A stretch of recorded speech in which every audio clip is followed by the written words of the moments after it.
Thank you!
Hello. What's happening, gang? What is up, pipples of the world? Let me turn Ben's mic down. That down? All that down? I think that's down. I think we're good. What's going on, people? What is happening? Holy hell. What's going on, everybody? Welcome to Tuesday, Dose Day, as we say in someplace. Big Bob with the resub right out of the gates. Thank you, my friend. How many months is that? 4 months in a row. What? Drago hitting the year mark. And pollute my britches with delight. Welcome to the exploding heart world, Drago. Thank you so much, guys. Thank you so much. JDA, what's happening? What's going on, everybody? Welcome back. Grant Kendra, I see you out there. Big Bob, of course. Kev Rob, Telemachus, Maui Blood, welcome back, guys. Armin's Wrath, what's happening? Drago, of course. Coming in with that big 12-month resub. Holy hell, girl. Nobody likes me for 12 months, I'm just saying. You're one of, like 3. What's happening, everybody? Exploded with love. It's a heart that wasn't big enough to contain all the love within. That's what it is. That's my story, and I'm sticking to it, all right?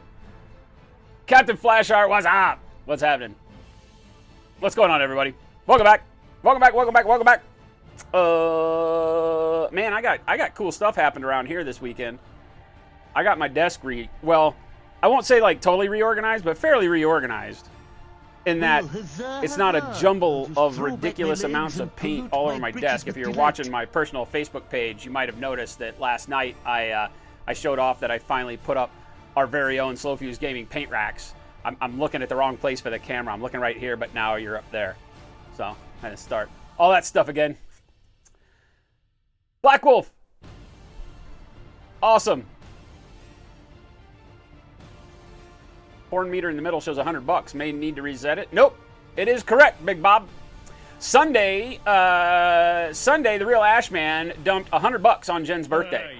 So that was a birthday present to Jen, and since nothing else was said, we're going to treat it as giveaways. That's what we do here. So unless I sent him a message and said, was this supposed to, like, because we went out and we bought Jen birthday dinner, right, on Sunday after the show. And then, you know, we're like, you know, it's giveaways. We'll do giveaways with it. But everything carries over from Sunday's show to Tuesday. We don't do giveaways on the Sunday show. It's less of a, you know, it's less of the kind of interaction that we see around here on the show on Sundays, just because of playing the games, and it's kind of distracting to have to try to take care of all of it. So we just spread it on to Tuesday. Booty is on, Big Bob. We're on top of it, man. On top of it. Let me see if the channel commands are on, though. That might be a thing. For my nose. Yeah, they are. You get All right, cool. big stacks of the stuff. All right, they're on.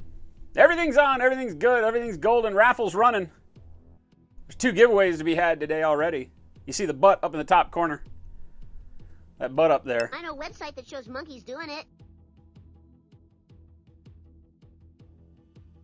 Ravenous, what's happening? I'm doing great. How about yourself? Been a long day already. Days get longer and longer and longer, man. Traveling in the car to the beach. Big Bob, holy hell. Shogoth, what's going on, man? Mason, what's happening? Welcome back, everybody. Bearded Tret, you don't got to worry about slow bucks here. Channel currency doesn't mean anything. You can enter the raffle just by typing !booty. Our giveaways are free for everybody. All you do when you donate and you sub here is you get higher levels of VIP, you help support the channel, and those VIP levels guarantee you the possibility for more wins every month in our raffle giveaways. But you don't have to spend any channel currency or anything like that around here. So everybody's easy. Just type !booty. You see it down there in the middle. It says booty to enter. Do it now. Torin Blackwolf, welcome, my friend. Thank you for that follow. Drago says they drove through the northwest corner of the territory. You need to fix your defenses. You were able to be in and cause mischief with no issue at all. Did you go to Utah? I feel like I saw you going to Utah. Ravenous Oracle, performing maintenance on a bearing and throwing around ideas for colors on Infinity stuff. Those two don't seem to go together, but okay. But okay. Armin's Wrath sent me a Facebook message saying, hey, so I got the Vallejo Model Air paints, and I don't understand why you thin those. And I was like, yeah, they're too thick for me. And he's like, oh, you're crazy. He paints with them right out of the bottle and loves it. And I'm like, no, I go thinner than that. He's like, I don't know how you do it. I'm like, yeah, I paint thinner than that. That's the way that works. Jen did beat my sorry ass on Sunday, Anthony. She did. And she didn't even really need the birthday +1 bonuses you guys gave her. Everybody came in and said, it's her birthday. She gets +1 to every die roll. And I'm like, oh, great. She didn't even need it. Like, she will say that, you know, she doesn't understand the games and stuff, but she's just rope-a-doping. She's just rope-a-doping. She read through the rules. She understood her team's combos, and she pulled them off and killed every single one of my dudes and had 2 dudes left. I killed 1 guy, and she killed my whole team. So, the way that goes. The way that goes, you got to watch the VOD. The game is a lot of fun, tons of fun, real simple, real quick. I think we played the game in just under an hour. Now, that was only a 3-man starter box game, so that's kind of like the entry level for how you would play Arena Rex, but it was really, really fun. Very, very speedy, very fun, lots of fast-moving slaughter. It felt the part, right? I guess is the best way to say it. You know, looking at how I would vision, you know, gladiatorial Coliseum combat would be fast and furious and lots of death and destruction. And it was. Fast, furious, lots of death and destruction. Minimal maintenance as far as rules. You know, I kept looking at my cards thinking there has to be more to it than this, and there wasn't. It was just really simple. All my guys died. That's easy. It was easy. It was easy. Dano, what's happening?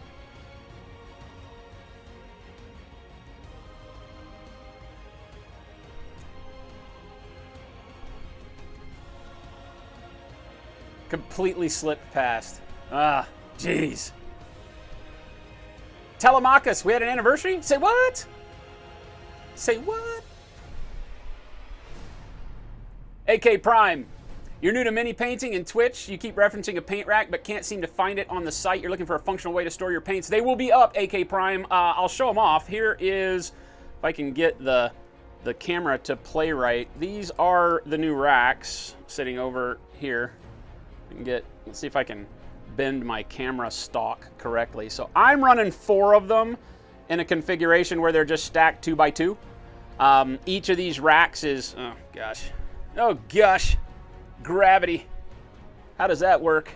I'm running a configuration of 2 by 2, so there's just 2 stacked. They click together. They're like Legos. The way I've got them designed is that you can buy one and just use one. They hold 64 of the bottled paints. They hold the Model Air. They hold the Army Painter. They hold the Reaper paints. They hold our own bottles. You know, our slow fuse gaming bottles that we do. Just trust me, it goes up here. So they hold any of the 12 to 20, even, well, I don't know that they'll hold the 30 milliliter. The 30 milliliter bottles, if you buy those to mix your paints in, those are a little bit larger in diameter. These will hold the 20 mil and lower paint bottles. The scale 75 stuff, all of that fits great. Like I said, it's 8 by 8, so it's 64 paints per grid. I've got 4, as you can see, and they're all pretty much loaded. I think I got like maybe 10 or 12 extra slots that you can see around the bottom, just because for me, sitting them on the desk at the bottom, I didn't kind of think about that. That's a little harder to get because of the way I lay all my miniatures out. So you could stack them up on something a little higher if you wanted to, if you do the same thing I do, like stack all your crap in front of you. But we have a shelving unit coming out as well. The shelving unit has a 6-inch tall shelf, so it gives you 6 inches or like 5 7/8 inches underneath of it, and then 4 inches above.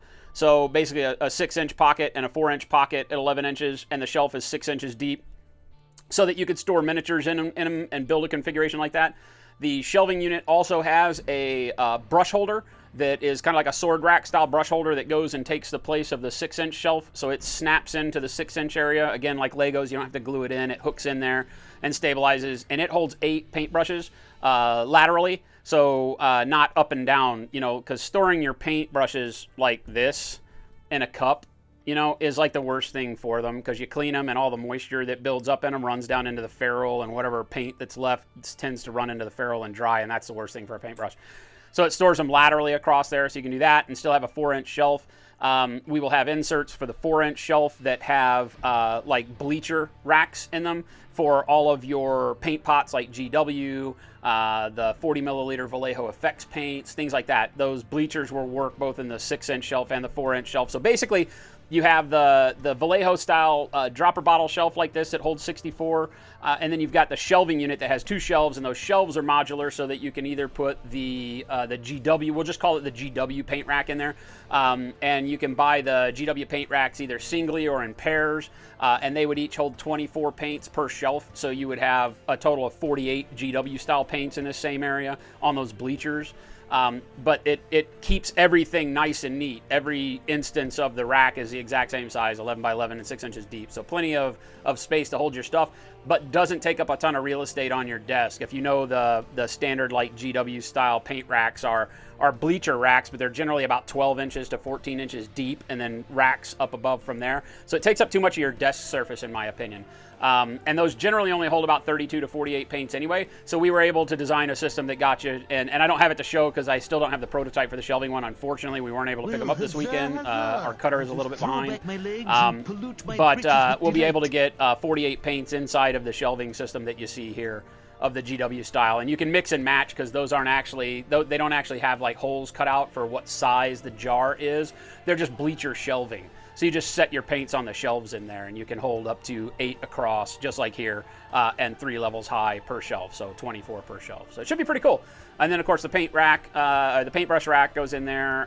We might have a deal that comes out that gives you the ability to do 24 bottle paints on one shelf as well. Kind of inserts that slide in on top of the shelf that give you the bottle rack, so that you can mix and match however you want to get the right assortment of paints, shelves, storage, things that you need for your hobby space. And again, they click together, so you can see here. I'm not gonna, I mean, these are all stuck together, so they don't move, right? I can move this as a unit, and it's very, very solid. I've got models up on top. My camera is up on top of it and everything. So good stuffs.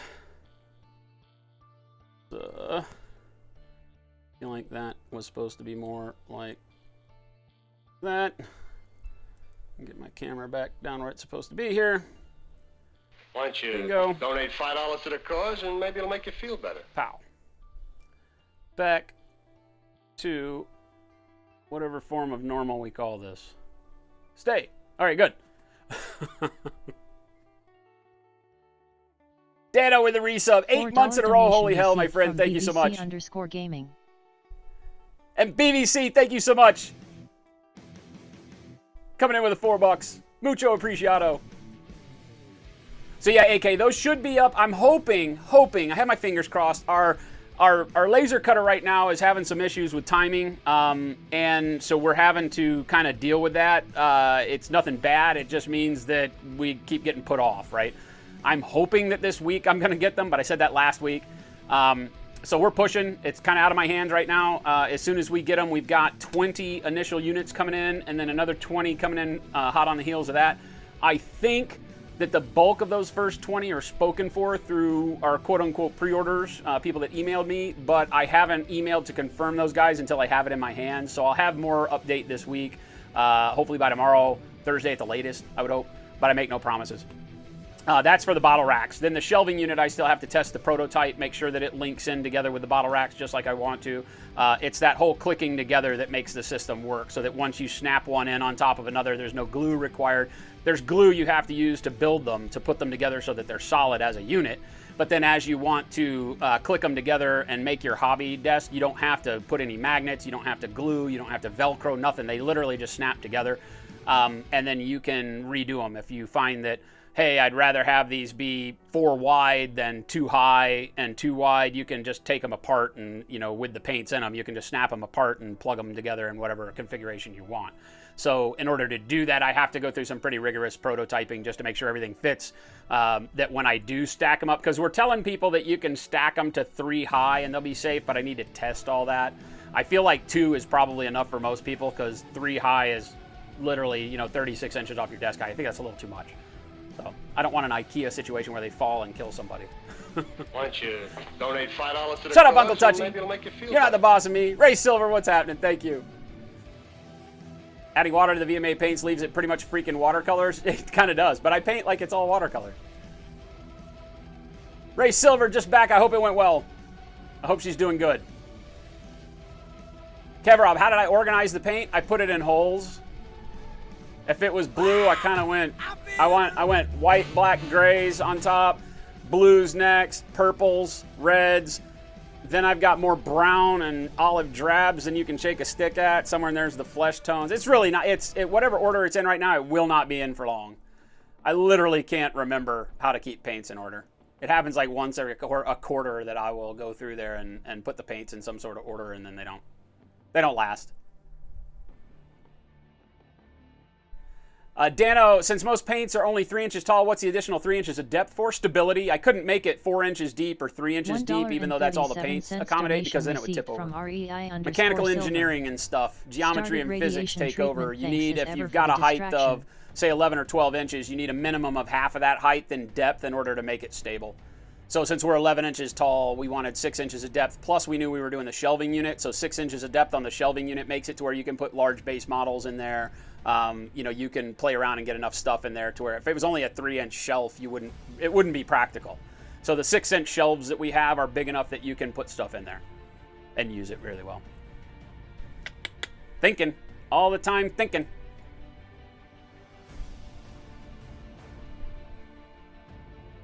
Thanks, AK Prime. Yeah, definitely keep your eyes peeled and keep stopping in. You'll see me talk about it during the week, and they'll be available. And I will be attempting to make sure that we get a continual flow of them in, so that if we sell out with the first racks before you get your chance to get your hands on them, there will be more very, very soon. I'm not doing the pre-order and taking money.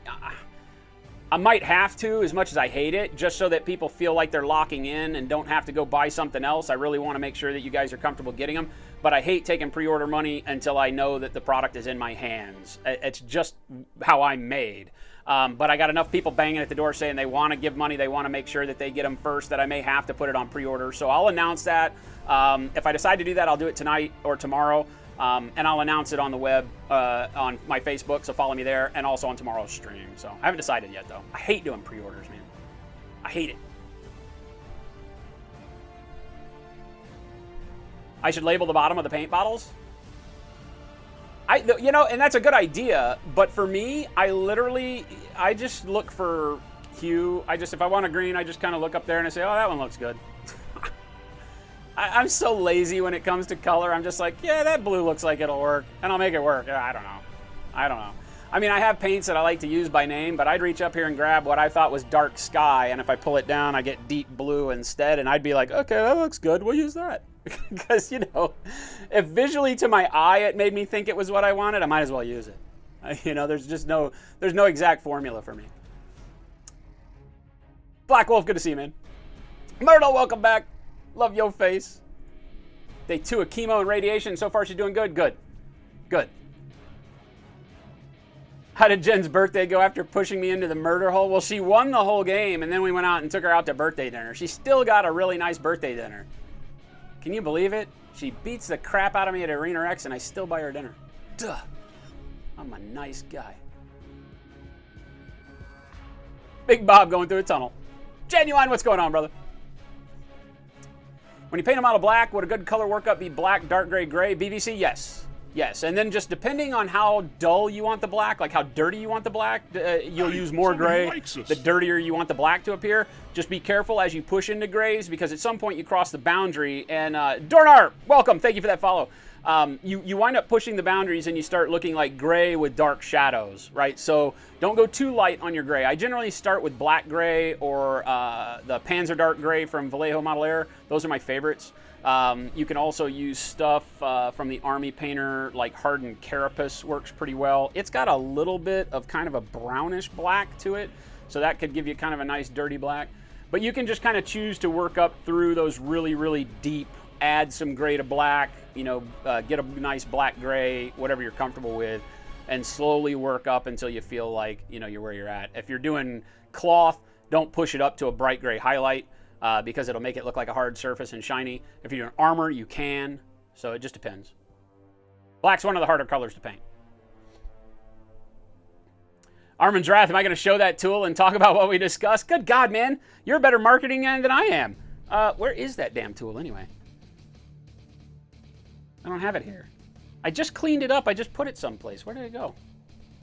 I had to when I was doing my paint racks yesterday. I had to put it someplace. I don't remember where said place is, though. He's talking about the miniature holder. And we are having our own miniature holders made, right? But let me find it. You guys know what I'm talking about. I don't know where it is, though. Put that damn thing. Ah! I finded it. I have about 1 million drawers of hobby stuff. You guys have seen me use this before. It's just a standard jeweler's work holder. You can find them on Amazon, eBay, all sorts of places. They're generally anywhere from like $15 to $20-something, something like that. We're having one made that has a metal base to it. There's a configuration for these that, you can take, and you can imagine this piece with the head. The way this works is that you take it, and there are pins that go in here. I don't know where my pins are. They're floating around my desk here someplace. Probably have them set aside out of the beaten path, or they're in that drawer where I just threw it. I don't see them in there either. So around here someplace are the pins for this, and little pegs go in the holes, and you can configure it however you want, so that if you're using, like a 40 millimeter base, you can put them in the correct holes to then when you tighten it down, it kind of grips the 40 millimeter base in there. And if you've got a smaller base, then you put them closer together, however you want, and you can actually even use it to clamp like just the. If you got miniatures that have the sprue peg on them, you can just clamp the sprue peg in between the jaws. And so these work really well. The problem that I have, and why you don't see me use it a ton of the time, is that with this handle, right? You've gotta support it, right, as you paint. So you're having to use the bulk of your hand in order to support this properly. And so it's great, the more you use it, but I find a lot of beginners asking me, okay, so I've got it, but then as I'm painting, I feel like I need change the angle. I want to paint the top of a head, and so I've got it angled like this, but I can't hold like this and steady it, right? and so it makes it kind of clumsy. It's a great tool, but you just don't see me use it that much. So what we're looking at is they make a base for them that's articulated, and we're trying to change it to where we've got more points of articulation. So you can imagine a metal disc like a hockey puck that weighs a good, I think it's like 2.5 pounds, the disc does. So it's a stable platform on your bench, and then there's this on a mobile arm. And that arm we're just trying to change, because right now it has like one knuckle to it, so you can bend it and do whatever you want. We're trying to develop another arm that is either flexible, like a flexible camera mount, so that you can, with the heavy base, you'll be able to just sit here and kind of flex this where you need it. And that way, once it's done, once you've got it flexed, you can imagine it'll just float there and you can paint without having to hold it. Or if you want to hold the miniature or whatever, but it would literally sit there solid as you paint and be an extra set of hands for you, which is really what I want this one to do, but there's no way to do it other than getting another clamp and clamping the handle in it, see?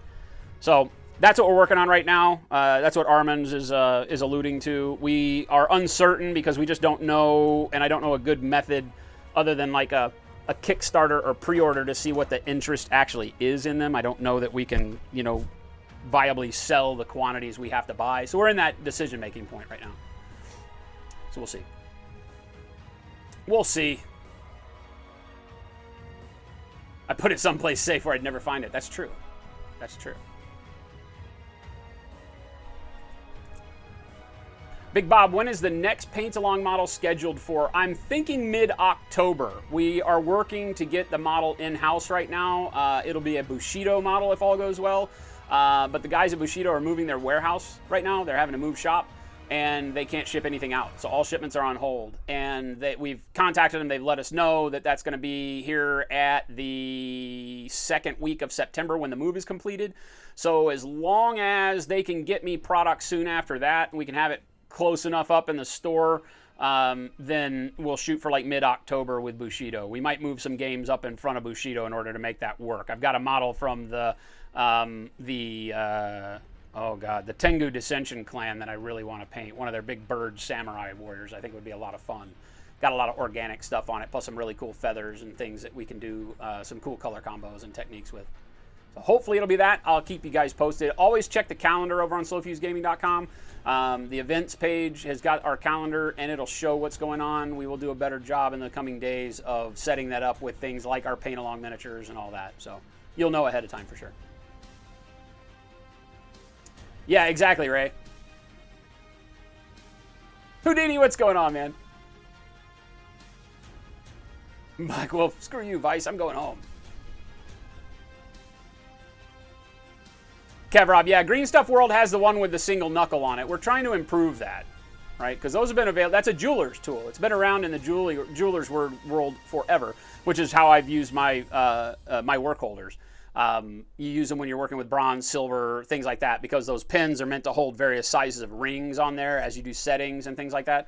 So, they've been around forever, but as an extra set of hands, I want it to be a little bit more flexible and easy to use than the current one that just has the little wing nut tightening device. I'd like to get like a flexible neck on it, but I don't know if they're going to let me do that. We're working with them to find out, but we'll see.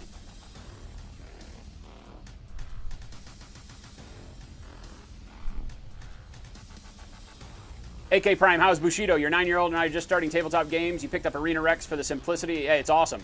He wants something more tactical now. Well, Arena Rex is pretty tactical, actually.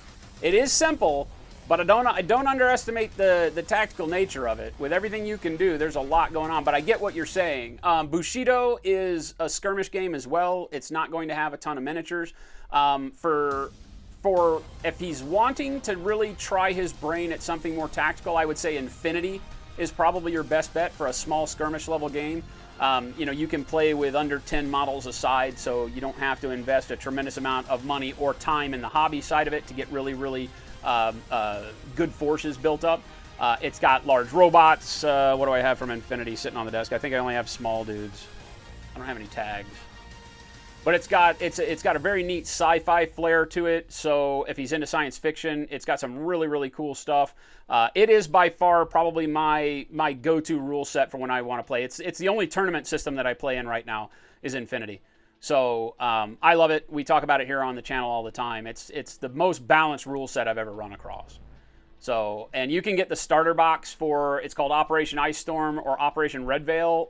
Those two will give you 2 factions in each. There's 2 different factions in each of those starter boxes. And they will give you about, I want to say, close to 200 points or 175 points of army in each one of those boxes, maybe a little bit more. And so very playable. There's 7 miniatures on each side in those boxes, and they're like $100 for the box, and you can generally find them for like anywhere between $89 and $100 for the box with a 2-player starter set. The rules are available online, but the rules come in a PDF form, I think, inside the box. A small rule book comes with it, and it comes with some terrain and all sorts of stuff. So I would tell you that's probably the best place to go if you're looking to up the tactics. Because it can be as as deep as you want the rules to go with Infinity. It's really good. Plan on doing every paint along, Ray? Nice. I'm glad that you guys are digging it.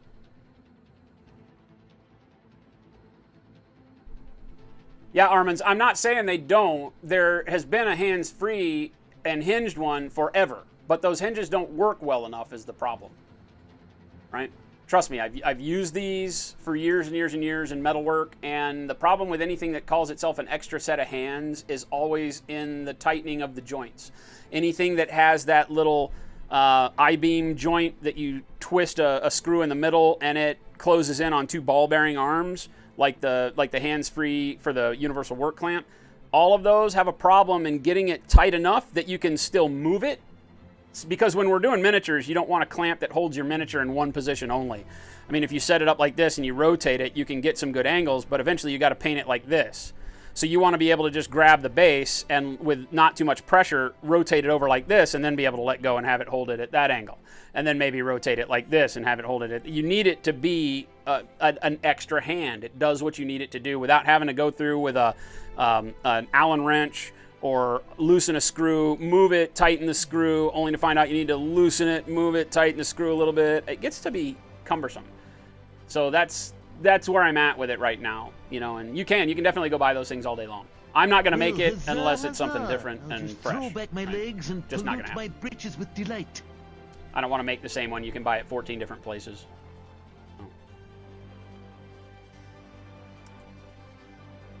About 180 points. Yeah, it seems right. Seems right. Yeah, but we love Infinity. AK Prime, you can definitely get a demo of Infinity someplace in Seattle. I don't know right off the top of my head, but I know there are guys that that travel around and play the game from that area, that neck of the woods. So I know that there's an Infinity gaming group up there. Just have to find which local store does it. Yeah, you got to exactly AK Prime. That's why I say I like focusing on games that have a lower model count just because of that. It makes the path of entry a little bit more accessible to people so that win, lose, or draw, whether you like the game or really aren't comfortable with the rule set, you haven't outlaid $1,000 to get into it, and then you feel trapped. I prefer games where you can spend $100. That's what all these new box board games are going for, is that $80 to $100 level. You get a couple of armies, you play the game, put it back on a shelf, and as long as you had some fun with it, it really feels like, the investment was okay. You got some value out of it. With a game like Infinity, the models are fantastic. The game is fantastic. You'll get the addiction if you like science fiction, I guarantee you, because the system is easy enough to learn, very, very hard to master. Very, very hard to master. And there's always going to be something new you run across because there's so many kind of combinations of you versus them that can occur in the game that you can't plan for, right? You can assume that you've got it all figured out, and then you run up against something, you're like, he does what? And then you're like, I have nothing that can really do anything with that. So, ATC Romans, what's going on? As an experiencer of other miniature systems, which have you found to be simpler to teach and had good minis? Well, I would say literally after Sunday, I think Arena Rex is quickly becoming my go-to for saying, hey, if you want a game that has fantastic miniatures, right, you can get on the table quickly. Their resins are really good. Their cost is really reasonable. I think a standard miniature from them is anywhere from $13 to $18 when you buy them individually. We were selling the Tribune for $18 on the store when we were doing the paint along. The starter sets, I want to say, are $45. Somebody quote me on that. I'm not sure. I don't know if Uggs is here. Nick from Red Republic, the guys that make Arena Rex, has been here doing the paint along with us. I'm not sure if he's in chat, but he can help us out with some of the pricing there too. But I feel like you can get 2 factions again for under $100. You know, and the rule set is available easily and online, and so you really only need what comes in the box. There's no other stuff. The terrain is very simple but very important in the game. We just went and got, like from Secret Weapon Miniatures, you can buy these old Roman broken columns, right? And so you can use these and place them around, just paint them up real quick and place them around as hazardous terrain. And the terrain plays a big part in the game because it causes damage, stuns people. It doesn't stun, but it fatigues people when they hit it. So you need terrain in the game, but not a lot. I mean, this one bag here, which I think is like $8 worth of resin terrain from Secret Weapon, something like that, $8 or $11 for this baggie. And it's meant to give you columns to put on bases, but it's big stuff. And so you can just put it on like a little piece of MDF or something and make little, you know, terrain pieces out of it, and you could make your entire table's worth, because you only need like maybe 2 or 3 terrain pieces that would be hazardous like this. They also sell the columns we used on the show, so if you watch Sunday's VOD, they have Roman columns that fit together with 3 pieces plus a base that are perfect for Arena Rex. So your overhead cost, I think, would be $100 to get into it again, just like Infinity, and you'd wind up with 2 sets of 3 models. The models are fantastic, and the game is hugely fun and easy to teach. You know, I gave Jen the rule book. She went out of town last week. She read the rule book while she was out of town. When she came back in, she goes, yeah, I feel pretty comfortable with it, but we need to play it and see. So on Saturday night before the stream, we sat down, put some models on the table, talked about it a little bit, and just in discussing it, it was very quick to see that she picked up the ideas. She was like, oh, so if I do this, with this guy's ability over here, this happens. And you're like, yep, exactly, because it's very, very black and white. There's not a lot of, oh no, that only happens when. No, it's literally like if it see it on the card, you can do it. And if it says that when that happens, it does something over here on this card, it happens. There's not a lot of what ifs and is it the right time? Am I in the right phase? You know, am I rolling enough dice? You know, it's really straightforward, easy, great miniatures. I feel like if somebody played Arena Rex and it was their first miniature game, they would come back to miniature tabletop games over and over again to find things like it, because they would want to learn how to expand. If they wanted to, you can expand on the Arena Rex. You know, you've got models that go all the way up to like the Gorgons, where you've got she actually has 2 arms. You know, but one of Medusa's sisters, and you've got like on a column with a huge snake body, and you've got mythical creatures in it that do amazing stuff on the battlefield too. So you can grow your Arena Rex army and have all sorts of choices, and you can play much larger battles, and you're not going to do 100 miniatures versus 100 miniatures in Arena Rex. It wouldn't be practical with the gaming system, but it allows you complete growth. So as of Sunday, I'm willing to say that amongst the best starter games that I've ever experienced, Arena Rex is there. If not the top, one of the top 1 or 2.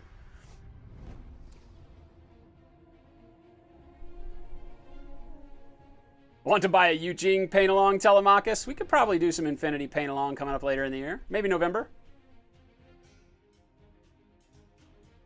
Armin's, what do I think of the Reaper Master Series paints, the heavy density stuff? Well, you know me, I paint so thin that I don't care about high density paints. It's like buying heavy body acrylics versus light or medium body acrylics. The idea of a heavier paint is that it gives you texture. The density of pigment in it is irrelevant. Unless you're trying to use the paint right out of the bottle the way it comes. If you know about acrylic paints, the difference between body and acrylic paints is to give texture. They created heavy-bodied acrylics so that you could mimic oil paints as far as peaking on the paint.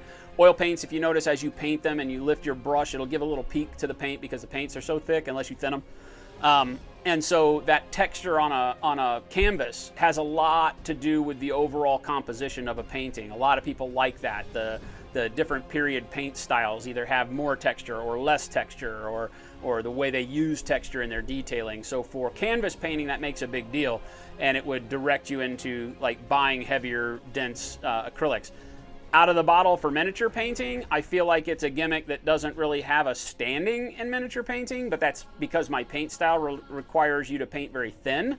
And so taking heavy-bodied paints just means you're thinning them more You know, you could look at it from the standpoint of, well, but then I use less paint, right? Because just a tiny drop of that stuff will thin out to give me a tremendous amount of consistency. I never look at things like that because it's always minute, the amount of paint you either save or waste. For me in Arizona, paint dries so fast on my palette that I'm wasting paint every day. So it's what I'm used to. But, you know, I feel like the density of pigment really doesn't help my situation much because I'm never going with that kind of heavy paint and painting with it. I don't want texture on my models. I'm not seeing the benefit.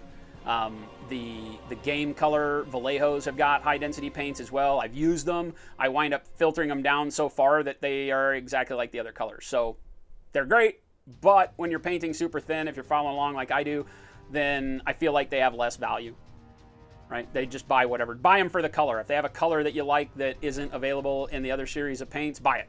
But that's typically what I'm telling people with regard to paints. If you see a color you like, buy it. You know? Most of the time, you can get any of these paints to work.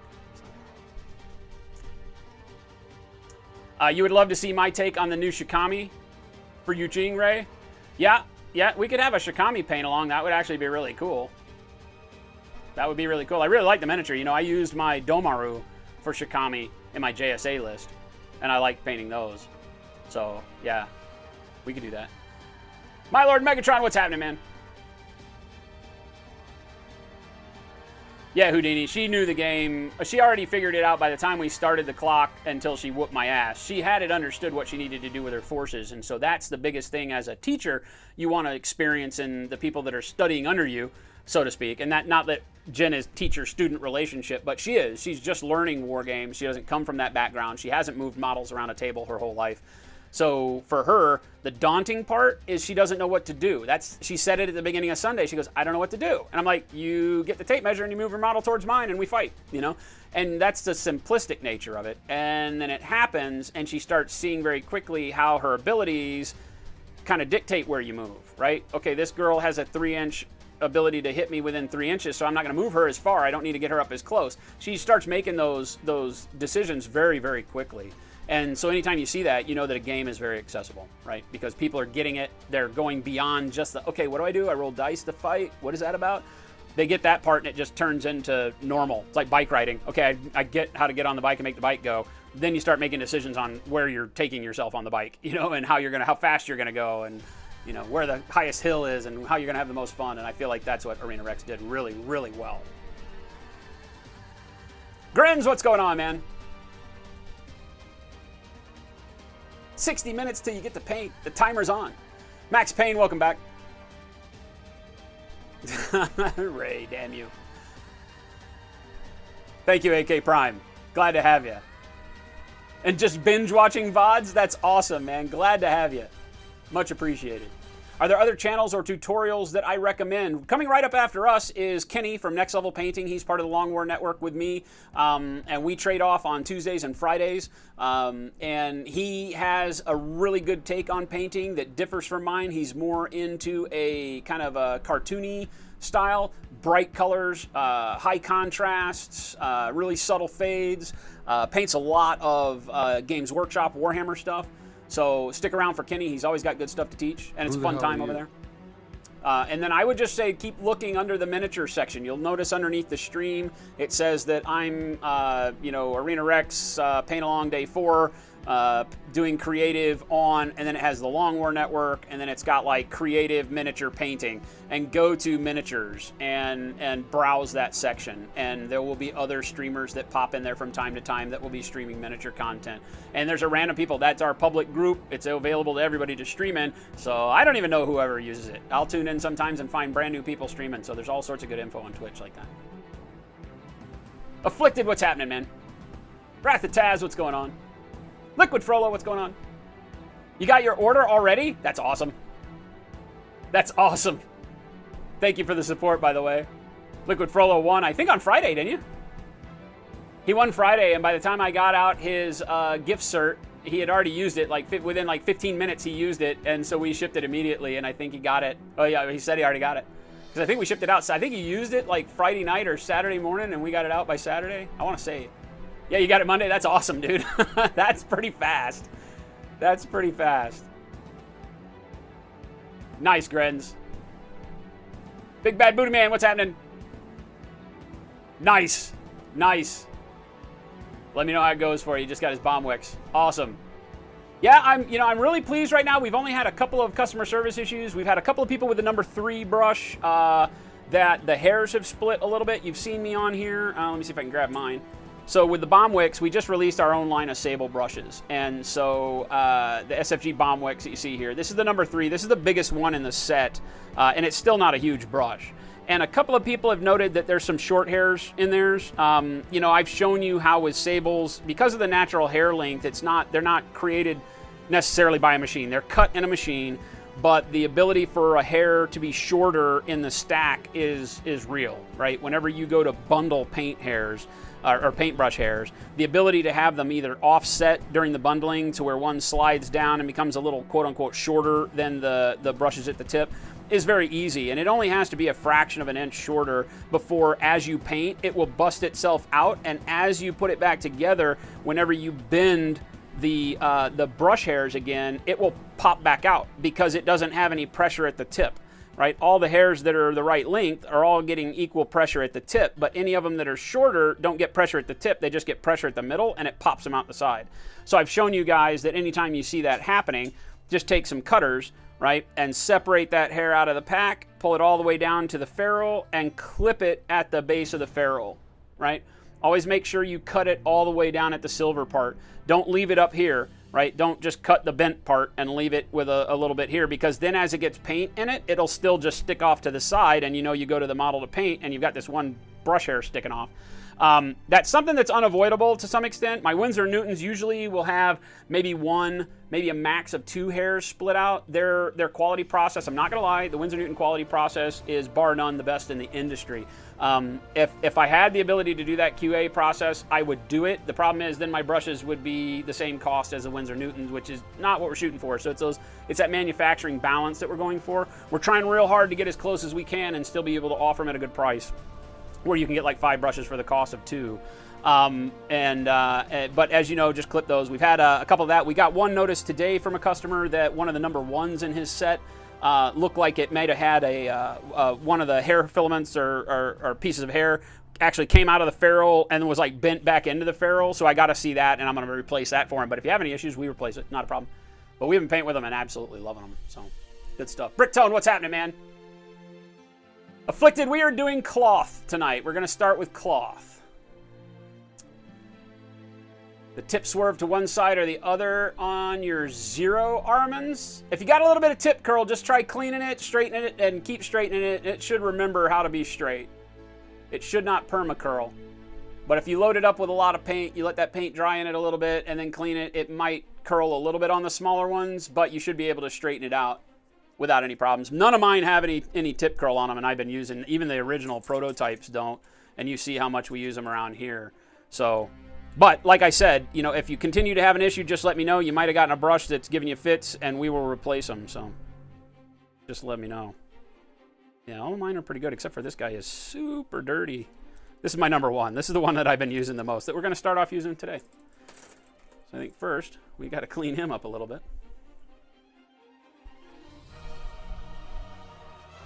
I have been beating the absolute ever-loving hell out of my number 1.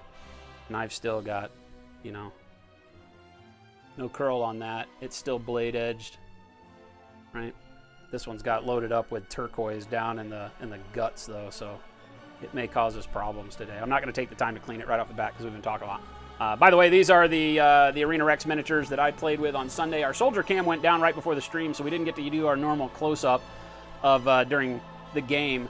So I thought I'd show off these guys. These are they're not quite done. I just did them really quick. I haven't done all the highlighting on them and stuff, but just to give you an idea on the models themselves as we get them closer. Turned out pretty good. Not mad at these.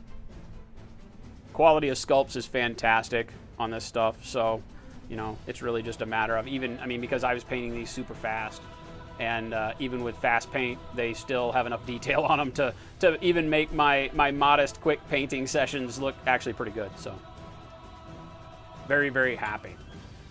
So with that, we do have a couple of giveaways that will be happening at the end of the stream, so stick for that exclamation point booty in chat to take part. And today I said that we would go ahead and move on to cloth. I'm not going to be painting on him anymore further than today. I want to make sure that we just get all of the basic techniques laid down. Last Friday we worked on the non-metallic metals, showing you how to work on the bronzes. This is the ultimate goal, is like you see on this guy over here, which we achieved on the armband there. And then we got the helmet up to the bright yellow, and we still need to go a little bit brighter with that. But we got the basic techniques down for you guys. You guys were doing great with it, right? So we're going to move on to cloth today, and we're going to start with, I think it's dark green RLM. Correct? Somebody quote me on that one. I think that's what it is. Now, of course, I put all my paints in a rack, and I'm not going to be able to find it. Am I? What is that? Gray, that ain't the right one. What is this? Cam dark green, that ain't the right one. Dark green RLM, and I just need to, good God, fuse. Put all my paints in a new holder, and now not going to be able to find the right one, am I? Russian interior, I know what those are. I know what these are. They're all model colors, model colors, model colors.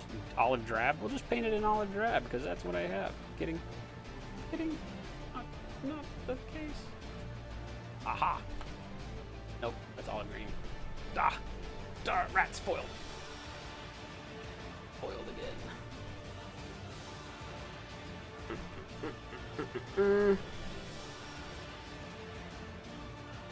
Okay, this is bad planning. Bad entertainment value right here, as I can't find the paint I'm supposed to be using. Where did it go? Where's hemp? I know we need hemp, dark green, and white. Where? That. None of these. Oh yeah, there it is. Dark green RLM.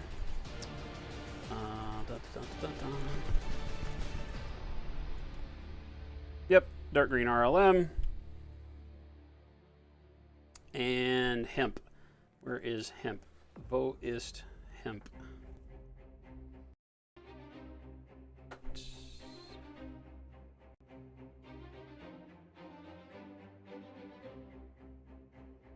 $50 million colors. This is the downside of putting all my stuff in a new rack. I'm like, it's here someplace, right? Hemp, dark green, hemp, and your favorite white is going to be the color workup today. Some of those reading glasses. Oh, you did get some, right? They are. I'm not even afraid to say it, right? Anthony, gonna order some brushes on Thursday? Nice. Much appreciated.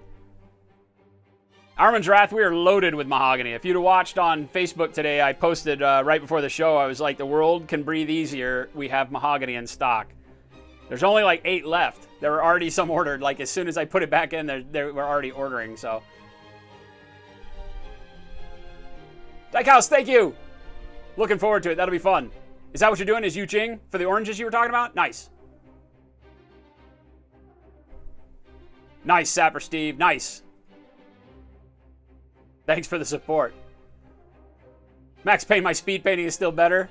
Artie Wolf, what's going on? Sir Lathan. Nice. Glad you're enjoying them. We were just talking about them. Glad you got them quick. But yes, mahogany is back in stock. I don't think we're out of any paints right now. Oh, yeah, you know what we're out of? Oh, no, we're not out of airbrush white for Model Air. We only have one left. It's funny how, you know, we use a lot of mahogany. And it's funny because I can't get mahogany sometimes from any of my distributors as more people learn about it, you know, and it's like nothing else is sold out, but mahogany, ivory, chocolate brown, sunny skin tone, all my base colors are starting to sell out. So I don't know if we're actually having any impact on that. I would hope a little bit, but it makes it a little tough sometimes because I try to go put in my restock orders and I'm like, all of my base paints are not available. That's just great. custom tiny shelf you had made for the colors you're using you featured on Facebook is working aces, Ray. Isn't that awesome?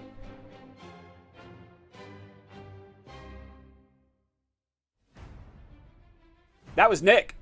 That was Nick. He made that. That's not even at my end. He just made them for all the paints he's using on the paint along.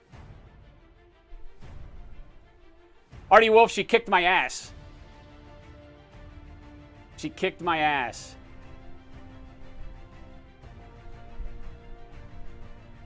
Sunday was good. She enjoyed it. We had a really good time. To British to Quiddish, what's going on? All right, so let's take our dark green RLM, dunkelgrün, right? Dark green RLM is part of our paint colors. It is a kind of a yellowish dark green. You could use a darker green if you're not painting along with the exact same colors that we use. What I chose it for was its ability to look dirty, right? So unlike like Cam Dark Green is good, but Cam Dark Green we use for a lot of things. It's also a little yellowy, but it's very, very dark, right? So I wanted something a little lighter because the robe we want to be in that kind of light beige white. If you look at this, right, is kind of what we're working for, right, is this real dirty white. And the greens and the hemps down low in the shadows will kind of accentuate the top color, not necessarily by bleeding through it. We don't want the white to be too influenced by the green. But what it does is it makes those shadows look dirtier, right? You could use browns if you wanted to. The reason I chose not to use browns and went with greens is because these guys have got so much skin and so much armor that's already in the gold brown kind of arena, right? We've got lots of skin tones. All of our bronzes are starting off in the kind of burnt umber and then working up through the stages of yellow for the non-metallics. So what I really wanted was to bring a different color or hue onto our palette, but not get rid of the ability to have it be dirty, right? And so normally I would be doing this with browns, just to clarify. But because we have so much brown on the model already, we're gonna go greens. Right? And like always, we're gonna paint pretty thin. And what we need to do is just base. All right, so I'm just gonna lightly start tinting all of my cloth. The entire area. It's going to have some detailing on it, like some red detailing, but for now it's all going to be whites.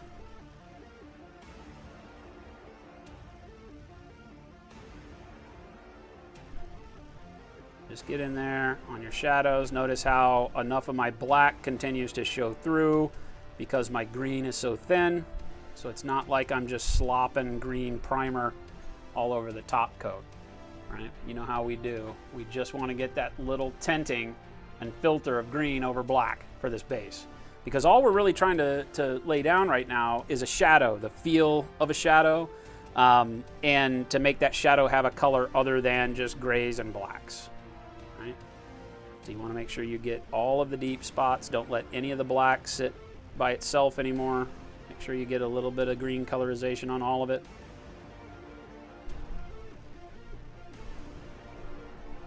Because this color is only going to be visible in the deepest shadow points on the model when we're done.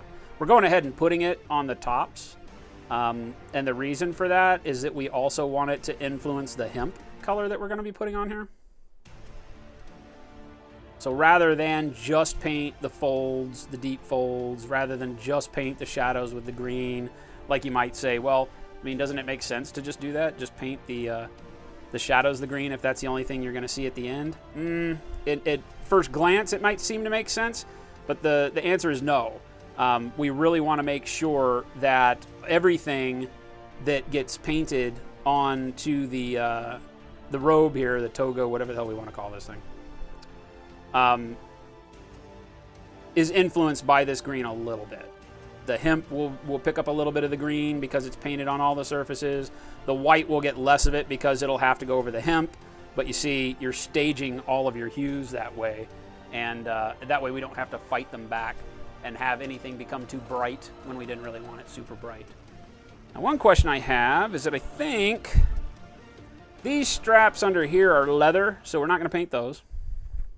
I'm going to pick up the box top there. I moved where my water dish goes. So if I look like literally like a fish out of water, it's why. It's because I keep wanting to dip my brush right here, and then I got to remember I put it over here now. A little bit of rearranging of your hobby space will throw you off miles. I am there right now. I did that late last night.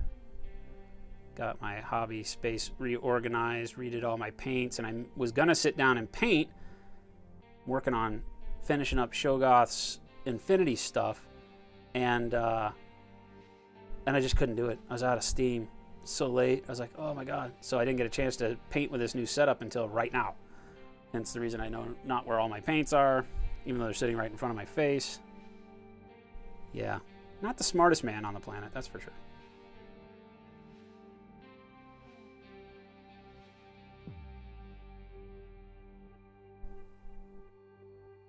So again, notice how on these broad open spaces, the only thing I'm concerned with is making sure that I keep a consistent brush stroke direction as I paint thin. Came up in one of my my one-on-one tutorials the other day. Somebody was asking me a question on how I got my thin paint to look so smooth when they were having a real hard time with theirs.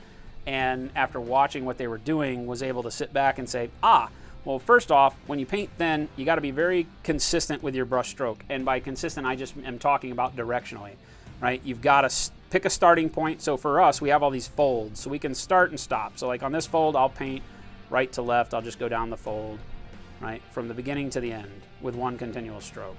This little spot, I'll come kind of top to bottom like this, one continuous stroke down to the bottom of it. And then I'll make sure I smooth out anything going the same direction across this fold. These folds up here, I might paint them side to side, in this case going left to right, just because I've got this area that's kind of deep up underneath the cloak in the back. Right? Same thing here, just picking my brush strokes going in the same direction and trying to start and stop across the entire surface of a particular part that I'm painting. Right? So if I want to paint this fold right here, I start at the back and I bring the brush all the way around to the front. I don't do half of it and then the other half of it. Sometimes you can. This is a sharp enough turn that you're probably not going to lose a lot or build up a lot of texture right there. Right? So you could probably paint and then just kind of come around and make sure that you paint the entire surface going along like that. Right? And the reason for that is that if I paint, say, halfway down on this long flat part here, right? If I just go like this and I paint halfway down and I just keep doing my strokes vertical, but notice how I stop my paint right in the middle, then when I come down here and go start, stop, to finish the rest of it, now where have I built up the most paint? I've built up the most paint right here in the middle because I stopped my brush stroke there and I started my brush stroke there. And so I put paint there twice, whereas I only put paint once across this surface, once across this surface, but where they meet in the middle, I built it up twice. So you run the risk of getting a line of paint where you don't want it. So just plan it out first. As brief of a plan as it has to be, just say, okay, I'm going to paint from here and I'm going to bring that brush all the way down to the bottom and end on the bottom edge. Start at this top, bring it down to the bottom edge, bottom edge, bottom edge. If you're worried because you have a surface like down here that you feel like if you bring the brush off the stroke there that you're going to get green down there, just practice taking your stroke and lifting off right at the end so the brush doesn't flick off of the model, right? If I can kind of get in there so you can see it, right? I could paint it like this and I could have the brush bent with pressure and then it flicks, right? As it's off the bottom of that cloak part there, like bam. And then notice how the brush is inside of the actual cloak. So I could get paint on his leg if I'm not careful, right? Because the pressure up here and then it flicks and I can't keep it. So just get used to practicing taking your brush, going all the way down and then lifting out at the end. And now notice how as I make that brush stroke, right, and I come down to the end, that my brush never intrudes down here, right? And that's just a painting technique. That's just something you got to get good at with miniature because there's going to be plenty of situations where most of us don't think about it. But if your brain isn't centered around doing these tricks, right, and you don't lift at the end of that, you're going to flick that brush, right? And you're going to get paint on the surfaces underneath it. And instead, I'm just used to doing it. I just run that brush stroke and right at the end, just kind of lift it, making sure that I still get paint on that. You don't want to lift too soon and not get any paint on this bottom edge, right? Start and stop across an entire surface when possible. Sometimes it's not because the sculpt doesn't really let you, right? But if I'm going to paint a whole fold, I'm going to start at the one end of the fold and come all the way to the other end, One end going all the way to the other end. All the way to the other end. All right. And then if I need texture to fill in gaps because maybe there's some loose spots, then I can just come in and kind of get smaller areas. Right? But for the most part, try to start and stop. That way you get these smooth surfaces, right? And so even though we're painting, I'll get in here like pimple on a porn star close, and you'll see how there's not much brush detail in there, even though we're painting super, super thin. Our black is still able to show through, right? But I'm not getting that cloudiness that is consistent with thin paint. Why so many people hate painting with thin paints, because as you normally go, it's just blotchy, right? But if you carry your stroke all the way through each time, right, let that set up, come back and carry your stroke through each time with another layer, then you'll start getting smoothness on there. And it may take you 2 or 3 layers, but that's what you're going to need to get the hue built up the way you want it to anyway, to get the right color of green on there. Green in our case, right? All colors can be used this way. Are you out of here? I feel like maybe I need a new deodorant because she just keeps leaving me all the time. I feel like I'm doing it wrong. She just keeps leaving me.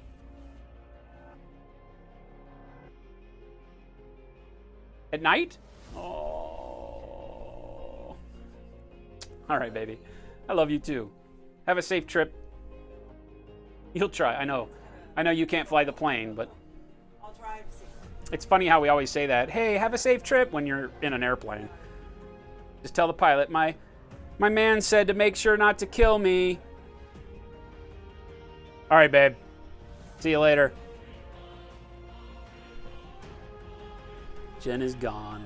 Get down with the clown. Ow! Wow! I feel good. All right. So we've got a nice green building up in there. That's going to be that dirty kind of undercloth look. Even on where the area was black, there's no black showing anymore. You'll notice there's green everywhere. It's just that because of the thinness, that black picks up really nice in the shadows still. All right, maybe a little bit more up in there. And we got to get these front parts. She said goodbye to all you guys, by the way. She gets a little, I don't want to leave. Let me have one of those around these porno times. magazines, large box of condoms, a bottle of Old Harper, a couple of those panty shields. I never understand why you need some panty illegal shields. Fireworks, and one of those disposable enemas. I feel like that's not a thing. Take it to. I feel like that's not a thing. Who needs panty shields to party? Thank you for that, BVC. Ray Silver, you hate to ask, but do we have any quick advice on how to work the non-metallic metal on the clasps under the arm for the breastplate? Clasps under the arm for the breastplate. Yeah, basically just come in and do the same thing we've done, except you'll just do like a top-down fade. You'd basically only have enough room on these clasps to have the umber, a little bit of our parasite brown, and then, you know, the plague brown as kind of a line highlight, and then just dot the brightness on top of that plague brown at the corners just to brighten it up. If we have time, I'll jump in and do some of that at the end. I want to make sure that we get enough of the techniques done for cloth that people that are doing this at home feel comfortable with going ahead and finishing the model up. Because we're not going to paint the entire thing on stream. But we do want to get everybody to where they feel like they've got the tools in their box to do all of the different textures and techniques on their time at home. Because I expect that by this time next week, that we would be seeing everybody's finished whips, if not sooner. But I'm not going to put a clock on it, obviously.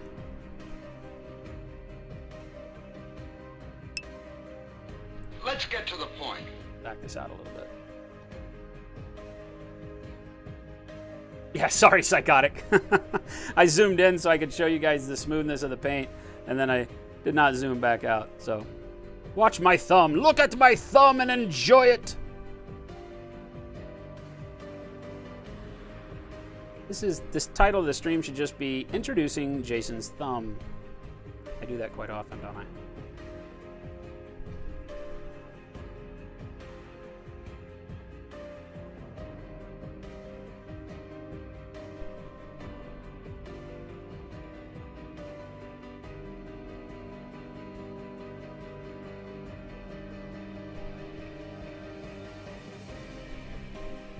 Again, a couple of layers.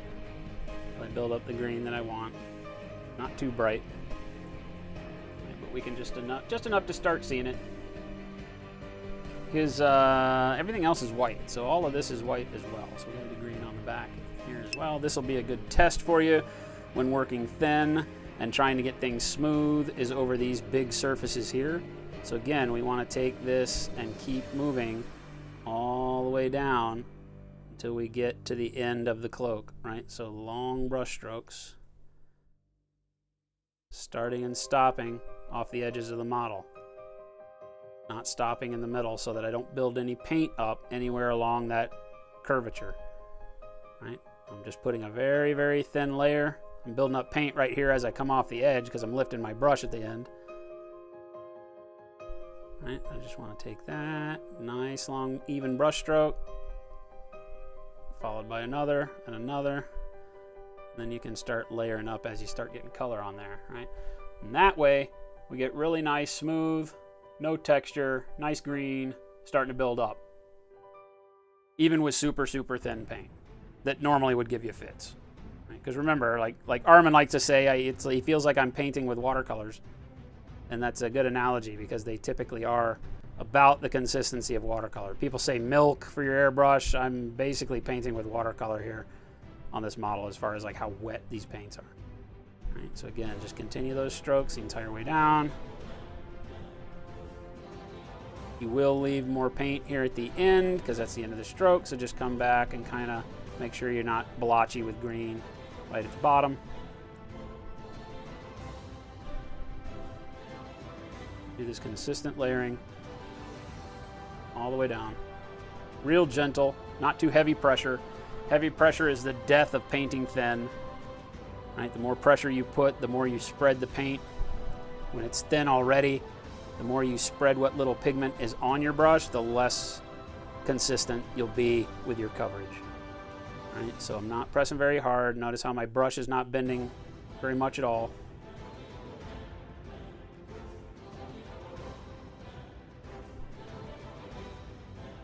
Make sure I don't build up too much at the tips here, and that looks pretty good.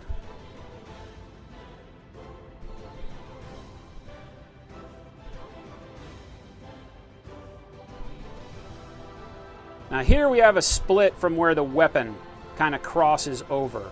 So if it becomes difficult for you to be able to pull an entire brush stroke because we have the model assembled, notice how the weapon, even though it doesn't sit on the fabric the whole way, it may be difficult because of its placement to actually get a consistent line pulled through there and feel like you're not just squiggling.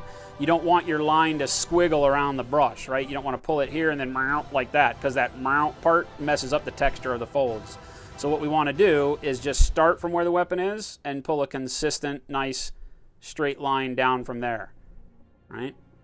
So we get to kind of split this cloak in half right at the weapon in this case, and then just pull all your strokes very nice, thin, smooth, right from that location. Again, making sure that you don't get that green pulling up at the end where you're lifting the brush.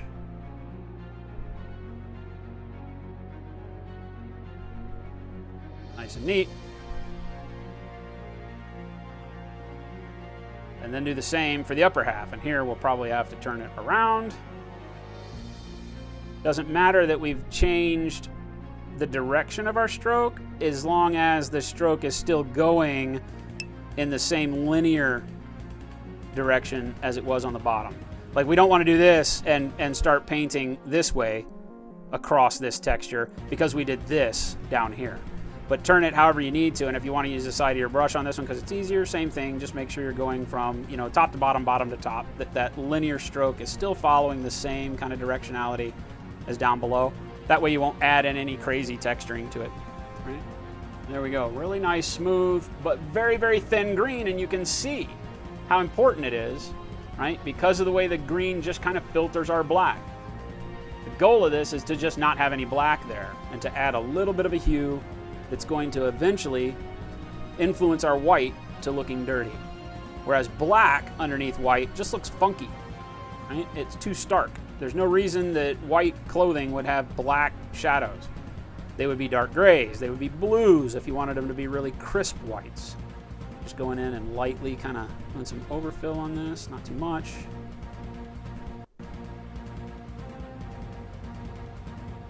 Right. And a real nice consistency across here. Nice greens, maybe a little bit more on this side, up towards the shoulder.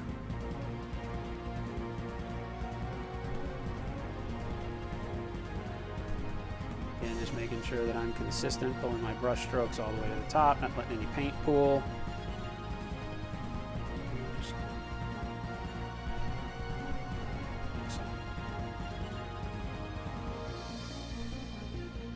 Side.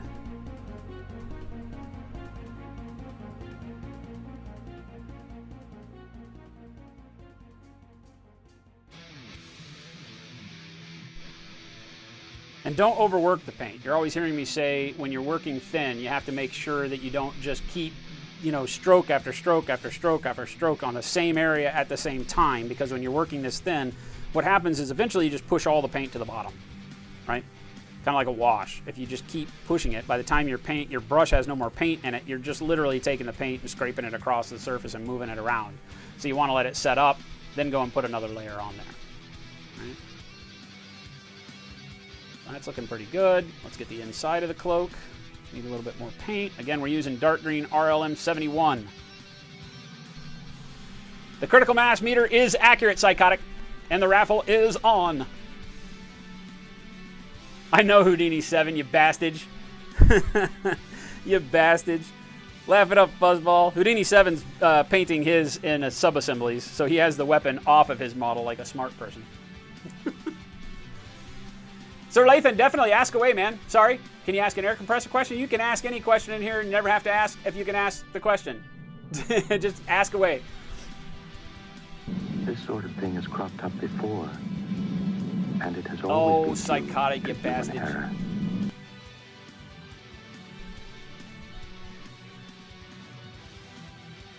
Yeah, I know, Psychotic. Where you been, man? You missed Jen's birthday. Thank you for a very enjoyable game. I should get a slow fuse bomb snail tattoo under my fingernail, Big Bob. Have you lost your mind?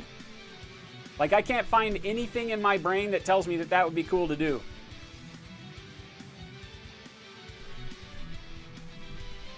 Technocat, I don't have a good enough update to tell you. I was supposed to get them last week, middle of the week. I was supposed to then get them over the weekend. I still don't have them in my hands. You know, I'm at the point where I got to just stop saying, I mean, they are coming. I'm in constant contact with the laser cutting guy here locally, Luke. Friend of mine, great guy, backed up beyond belief. And so I think he wants to help, he wants to get them done, but he's got so much in front of us that he's trying to sneak it in. And he's at the point where I feel like, you know, he's just a little bit more behind than he'd like to be. So I'm hoping, crossing fingers, we get him in the next day or so. I'll keep you updated. That's all I can say. They're damn near ready. I'm chomping at the bit, man. I got boxes coming in tomorrow for shipping. I've got everything set to go. We got to just go over there and shrink wrap them and be done. So.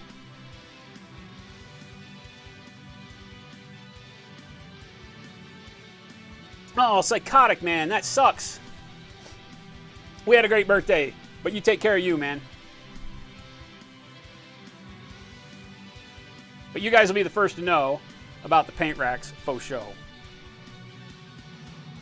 And they should be ready to, you know, I keep saying 2 weeks. It's like the money pit. But they literally will be here. We're chomping at the bit for them. So again, same thing on the inside of the cloak. Even though we're not as concerned overall with it, it doesn't show as front and center. We still want consistent brush strokes. We still want good layering on it. So, same thing. Long, smooth, consistent brush strokes. So you don't add too much texture.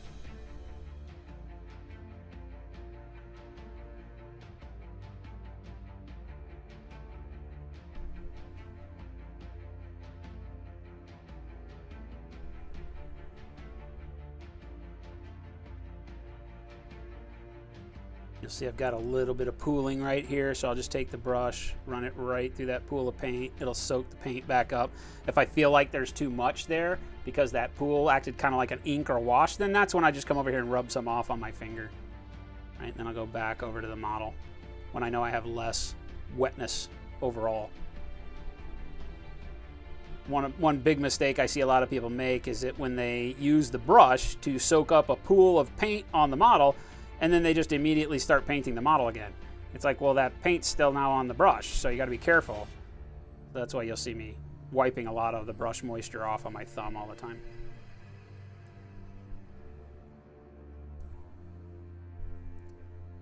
Turn the model a little, but still use these long, light-handed brush strokes. Got a little curl in the cloak right there that I got to work around. Nothing big. Make sure this front edge has got enough color on it.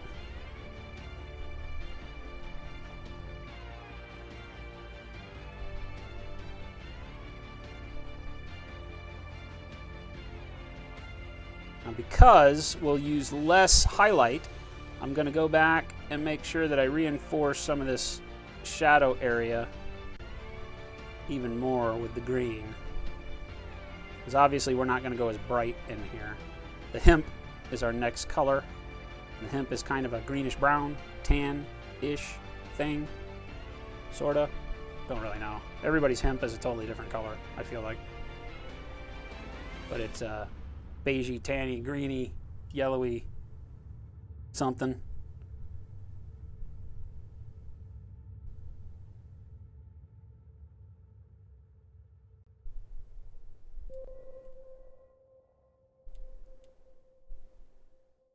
Well, huzzah, huzzah. I'll just throw back my legs and pollute my LT with a sub, 12 months. Welcome to the Burning Heart Squad.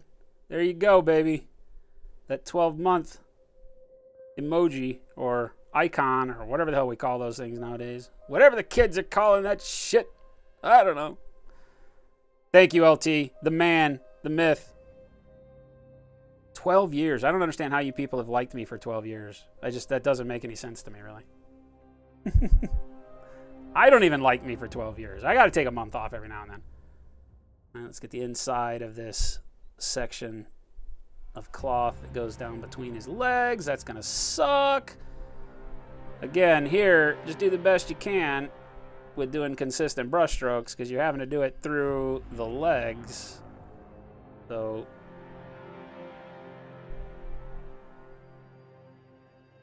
not the easiest thing in the world. Take your time, line it up, don't get green on the skin.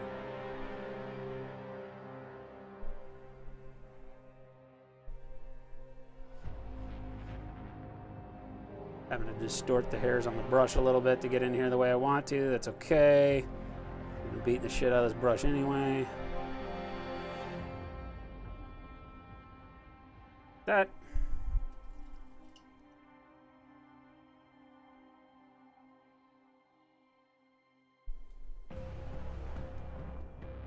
What did everybody think? Is anybody... I guess we can't talk about it, huh? I guess there's still people who might not have seen the Game of Thrones. It sucks. I want to ask people what they think about how the season ended. I guess I can ask you how do you feel about the season ending. You don't have to go into details. No spoilers. But you can at least express your feelings if you're a Game of Thrones fan as to how the season ending went over for you. Because there were some parts where I literally jumped out of my seat and was like, oh, hell yeah. And then there were other parts where I was like, oh, hell no. So I guess it was a typical Game of Thrones. I felt like it wasn't quite as disastrous as most of the season endings, but, you know. Maybe that's for the better. Then again, some people might say I'm crazy because of how it did end. I don't know. I don't know, man. Richard Lionheart, thank you so much for that follow. Welcome. I'm intently throwing dark greens on gowns that will be white. People might think I'm crazy. Green is a good base for white if you want white to look dirty. Trust me. Raw Dog, watching from the hospital. What is up? I hope you're doing well. And welcome. But I hope that's not a bad thing. I feel like the hospital is always a bad thing, so that's my initial reaction. Good work, Ugly Jin. And now I'm Ugly Jin, LT? You bastard.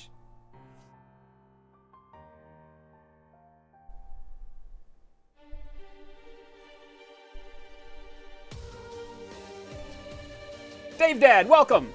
Greetings from Arizona here in the U.S. Welcome from the U.K. You thought it was awesome, LT? It met all of your expectations. Also, you haven't seen a single episode? That's good. That's good. That's good.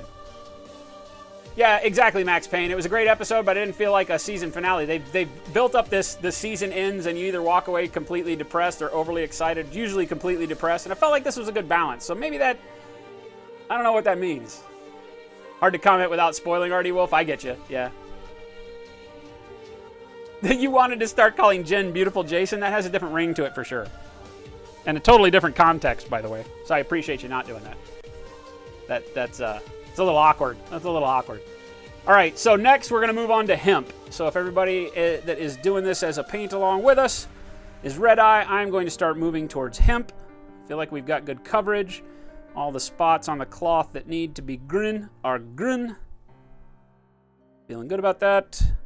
So hemp is our next color. And like I said, it's kind of a greenish. There's not really a whole lot of yellow in here, but enough, right? It's not like a sand yellow or anything like that.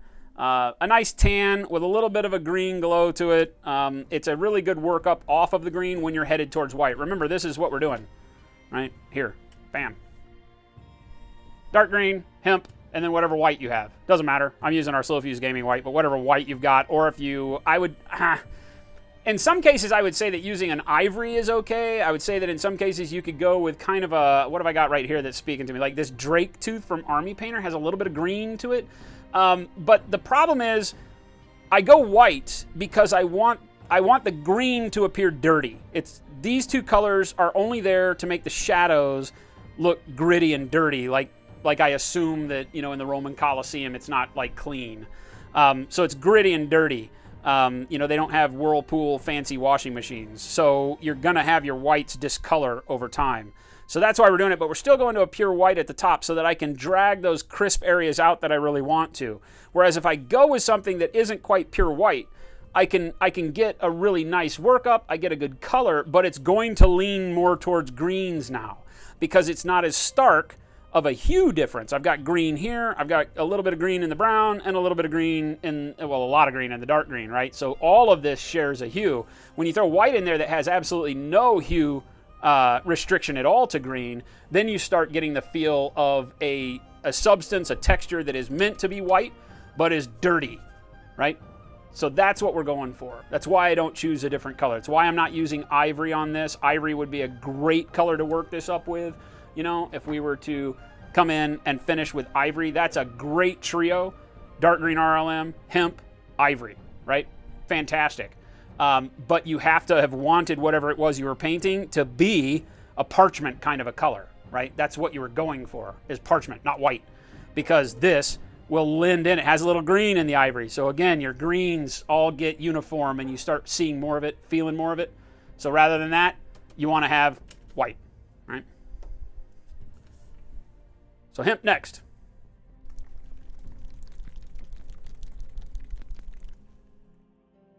What's going on, Assassin? Good to see you, man. What am I hearing barking for? I feel like Bella's having a freaking psychotic breakdown in there.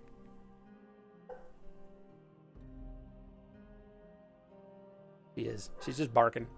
Just barking. At nothing, probably. Just barking. Because Jen's gone. All right. So here we go with the hemp.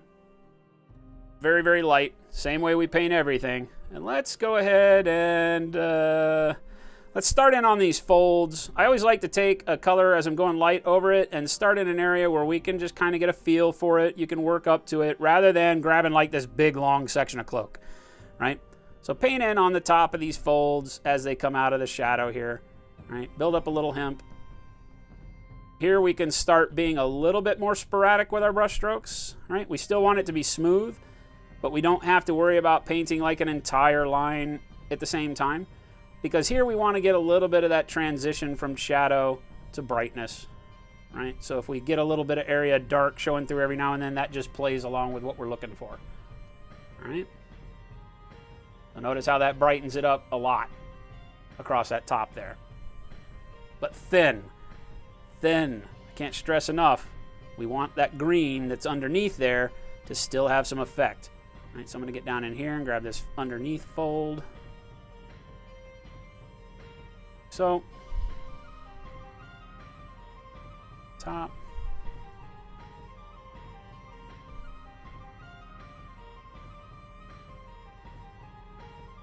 The neck, right in the top of these folds where I know it's going to be brighter.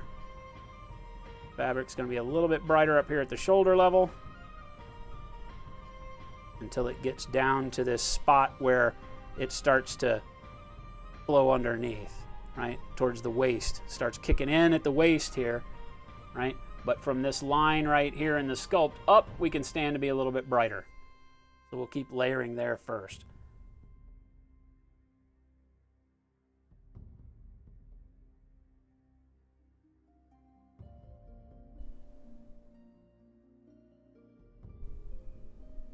Notice how I'm using the side of the brush. I'm not painting dead on with the point.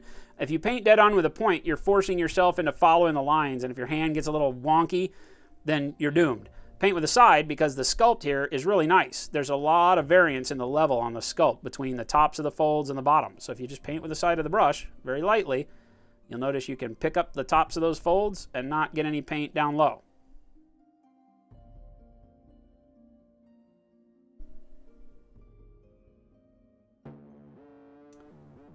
Right. We start getting a pretty consistent highlight going on.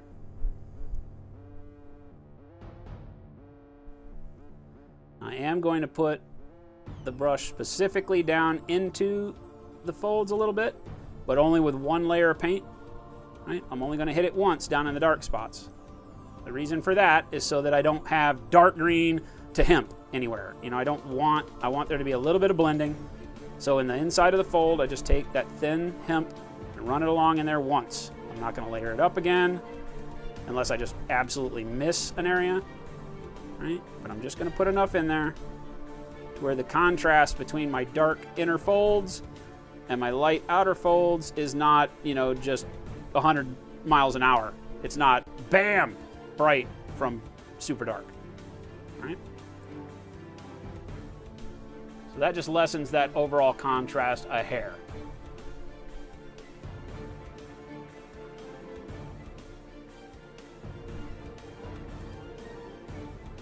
Keep going at it.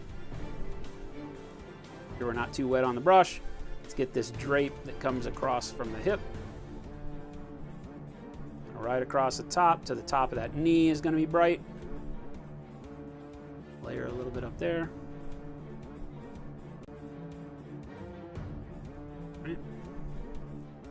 And again, using the side of the brush to just get the tops of the folds on the top of the thigh area here as he's stepping up.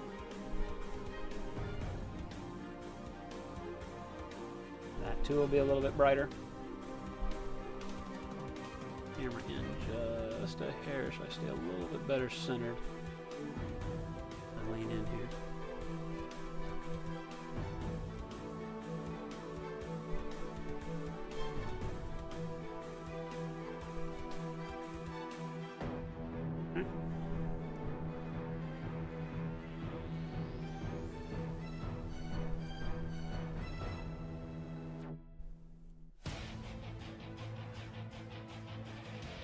And again, get in there and get just the top of the folds as they go into shadow.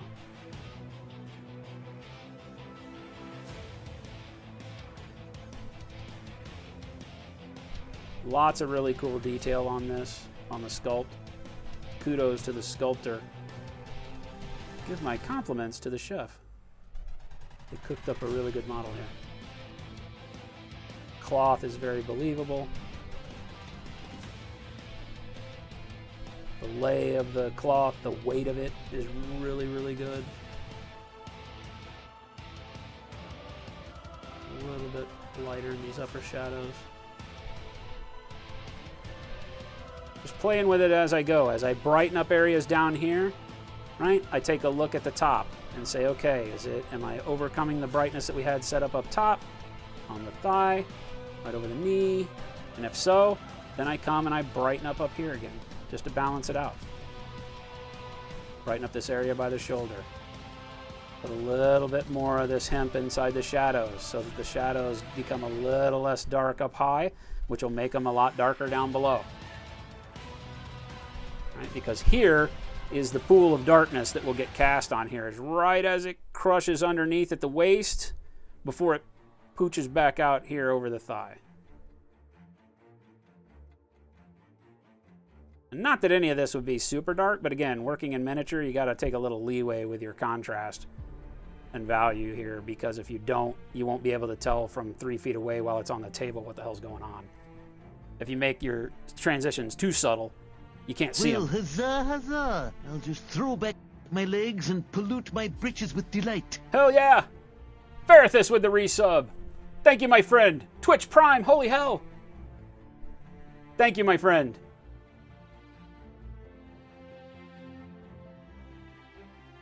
How you doing? How's life treating you? I know stuff you said was pretty rough there for a while. Hope it's getting better. Always a little more distressed to hear when I know I got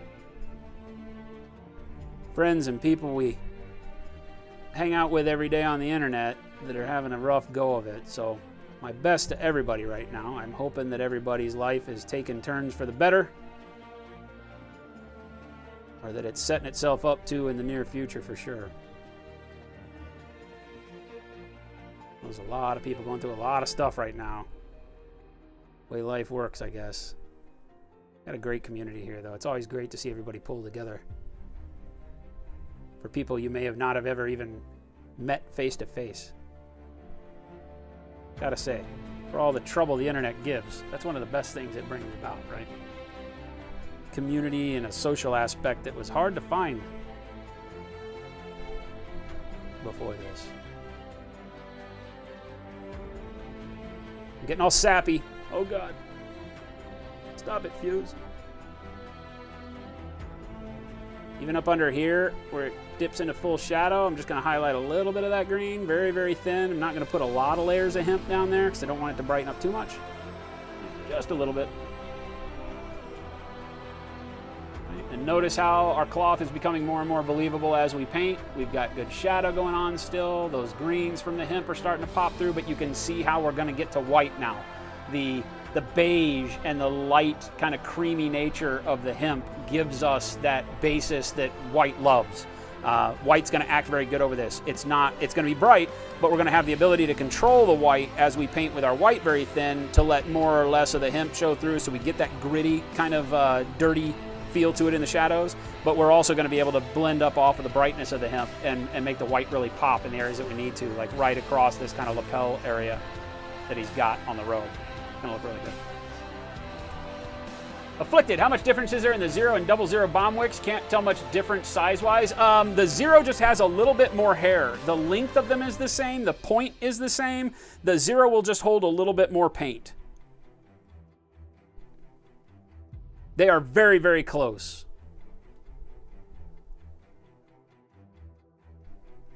It's just the overall bundling of the hair is a little bit bigger on the 0. Am I saying that right? 0. Yes, the 0.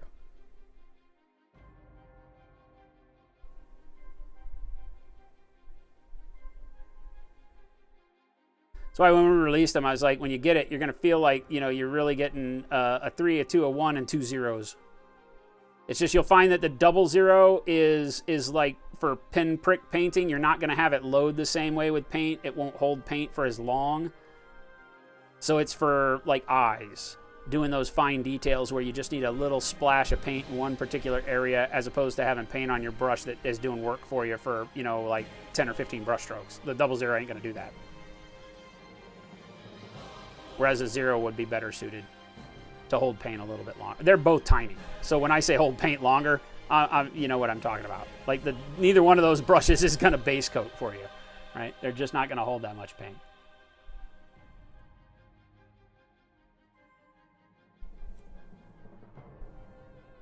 All right, now, well, let's finish these folds up in here.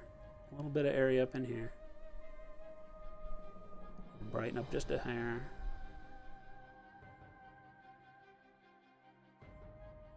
Even where it goes up into complete shadow up around, all we want to do is make sure that we still put a little bit of hemp filter on that. We'll leave our shadow areas broader and therefore darker with that green as we intrude up in there. Notice how, like, right across the top here, don't put as much hemp, right? So that as it goes around the curve underneath his rib cage there, we have more of the dark green that stays, right? Our lines are thicker in here, these folds will stay darker, just like we did right here on the belly and right in these spots, but we kind of went a little bit lighter everywhere else. All right. Bingo, I'm digging that. Now we got to go big flat areas. So here, remember what we just talked about when we were doing the green. Thin, long, consistent strokes. Same thing here. You get sharper point as you can get. And then just start from that forward edge, right? And bring a nice, consistent stroke right down that front edge of the cloth. Feather it a little bit at the bottom. About a brush width is what I'm doing here each time. The first thing I'm going to do on this big panel is I'm going to kind of, I guess, block out, if you will, how the highlights are going to sit. It has this little fold curvature that comes down low that follows this fold, right? So it's got a little bit of drape to it right here. Again, I want to continually work smooth strokes both directions, away from and into that, from the top and from the bottom. Focused on the drape itself, and then a little bit coming out as I feather and feathering up into that shadow too. All right? See how I did that? We're basically talking about going in and painting whatever the line or the shape is with the thin paint. So in this case, that drape, that fold of the drape, like so. And then making sure that you feather out of that with thin strokes, both above and below it. Right? So that you blend that really nice and simple. Right? So you've got this inner shape, and then you just kind of tighten it up, broaden it out on the bottom. Right? And that winds up doing the blend for you. And the only way that that's working is because we're painting so thin. Right? We're barely putting any paint on here at all. We can come back a little bit more, brighten that drape up just a hair.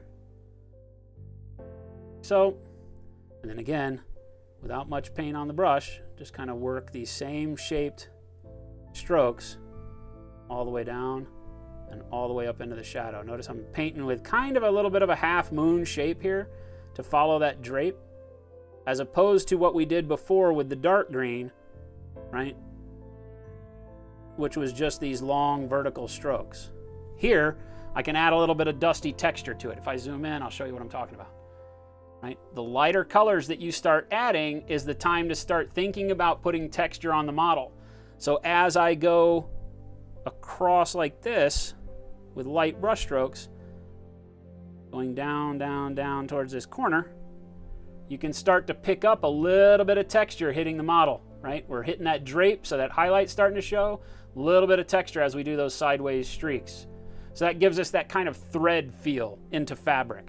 If I take every color that I put on, right, and as important as it was to do the green and matching strokes like this to get a very smooth base coat, right, if I do that same thing with all of these colors, I'm going to lose the ability to do some really interesting textures.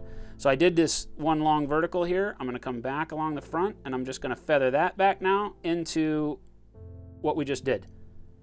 All right, so now I've got the shine, or not shine, bad word, highlight that comes from the forward edge, right? I'm taking that and working it back in nice loose strokes. So I gain a little bit of texture in that direction.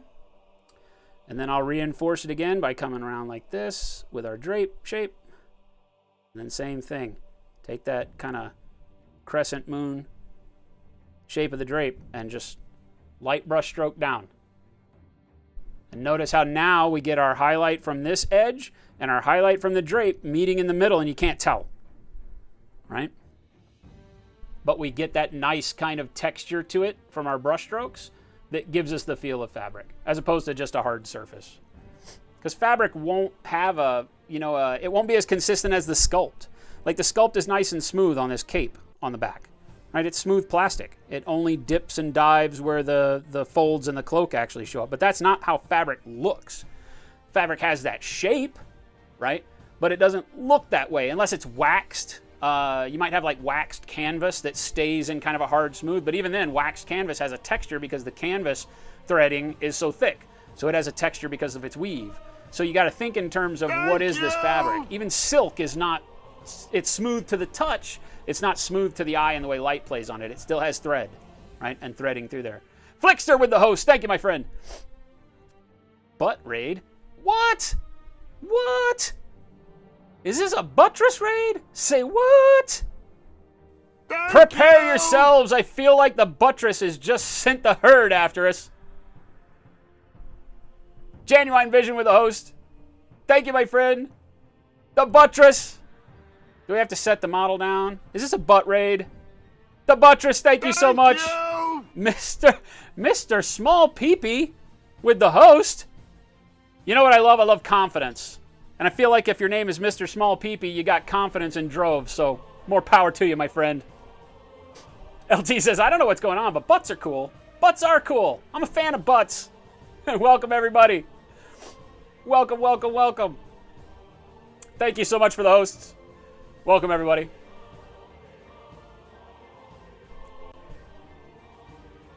Afflicted. We already answered that one. Fail of Hand says, cool, you got a question. How would you do a cool jungle base? A jungle base is really going to be based all on the texture that you put on the base. We've got in the store at slowfusegaming.com, we've got the texture tiles. I think the only one that I've got easily available here is a sci-fi flooring that we used on stream once. There are these rubber molds, right, that we sell from Happy Seppuku, and these you can use, and one of them is ferns and like mud and tree branches that's made for a jungle base. So that's a good way. You can make the fern or the fronds for the jungle, or vines out of clay and green stuff. But for jungle bases to really sell them, you're going to have to put the material on the base that really, drives it home that that's what it is. You can't just put, like your standard sand, right? Isn't going to make it feel like a jungle scene, right? So we've got sand that we can do, and that gives a nice texture. But at the end of the day, it doesn't tell a jungle story no matter how many colors of green you paint it. You're going to need to use more of a muddy type of texture. They've got from Vallejo, the brown mud grit texture is on there. We also sell that on the store. And then, again, palm fronds and colors. Greens, browns, some gloss varnish to make it look wet. That kind of stuff. Vines. Hey, somebody likes the us. buttress. You've already used the paints. Nice. Nice. Yeah, the detail brushes work a hell of a lot better than trying to force it with a large brush. I know you work. The buttress, to those who don't know, the buttress, thank you again for the host. Wonderful girl, builds Gundam models, and it's fantastic. Great time hanging out with her, so make sure you click on her name. Go give her a follow. Is always working on some great Gundam stuff and great chat to have. _ thank you guys. Thank you so much for the follows.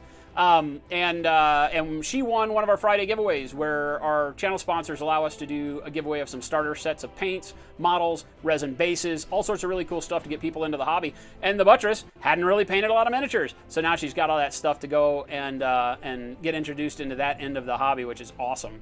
She does some amazing stuff. She does some really cool like plastic card converting on her Gundams with she did her custom little crown on one of the ones I was watching. Forgive me, I don't know the name of all the Gundam models.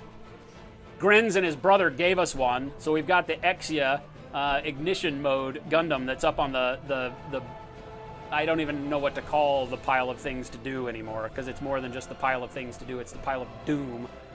But it's over on the pile of doom. Forgotten Relic, thank you so much. Thank you so much. We are doing, what we're doing right now is, this has been a paint-along series that we're doing in tandem with Red Republic Games. Has a tabletop war game called Arena Rex, and it is a Greco-Roman centered, Colosseum gladiator fighting game. And so on Sunday, you can go back and watch our VOD. On Sundays, we get together and do more of a talk show kind of a variety show where we talk about the state of miniature games and new games that have come out, and we play and discuss the rule set for some games that you might not be very familiar with. And this last Sunday, Jen, my co-host, my lovely co-host, who had to travel to California today and just left, and I played. She whooped my ass. It was her birthday. We did not let her win. We went down in a flaming ball because she's better at all this than I am. And these were the models that we played, sans this guy. So we played the 2 starter sets. And the back row is the Egyptian Morituri faction for Arena Rex that, again, our co-host Mike C., also known as Uncle Touchy, a.k.a. Naked Puzzle Basement in chat, did a fantastic job painting the Egyptians with the nice dark skin, really good tones worked up on there. He's an up-and-coming painter who's learning a lot, working with me.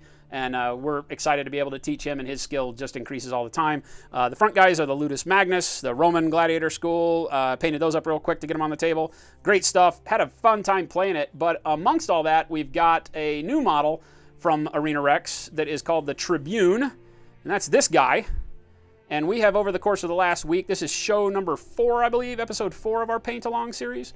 And what we will do is get early release models, special release models, sometimes just models that are readily available to everybody, and do paint-alongs with regard to a particular game, where we then take a lot of techniques for different textures and styles of painting that we walk through, very detailed, very in-depth, how the mechanisms of why, what we're doing, how we're doing it, why we're doing it, when to do it, and get people to follow along and paint in 12 different cases. We've got 12 viewers out there that bought this model from us, that they're painting along the exact same thing at the exact same time, answering questions in chat, being able to show off their work over at slowfusegaming.com.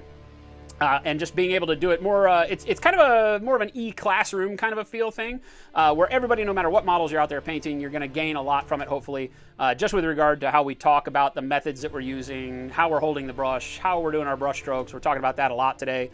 And so we'll go through it in kind of a distance learning mentality, if you will. And so that's where we're at. And this guy, we've walked through last week on doing the non-metallic metals on him to get the kind of gold and bronze workups. You can see that completed on this guy's armor, how we do a metallic look without using any metallic paints.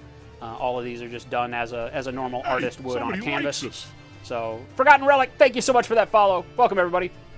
Right, and did a lot with skin tones as well. So I think we spent the first 2 days doing skin tones, and then we did a lot of metallics. So we've gone over a lot already with how to work up better flesh tones so that those aren't as scary. Some of the scarier things in painting in miniature, flesh tones, and how to do metallics right. So Apophis with a resub, 10 months in a row, my friend. Holy hell, I don't even like myself for 10 months, I swear to God.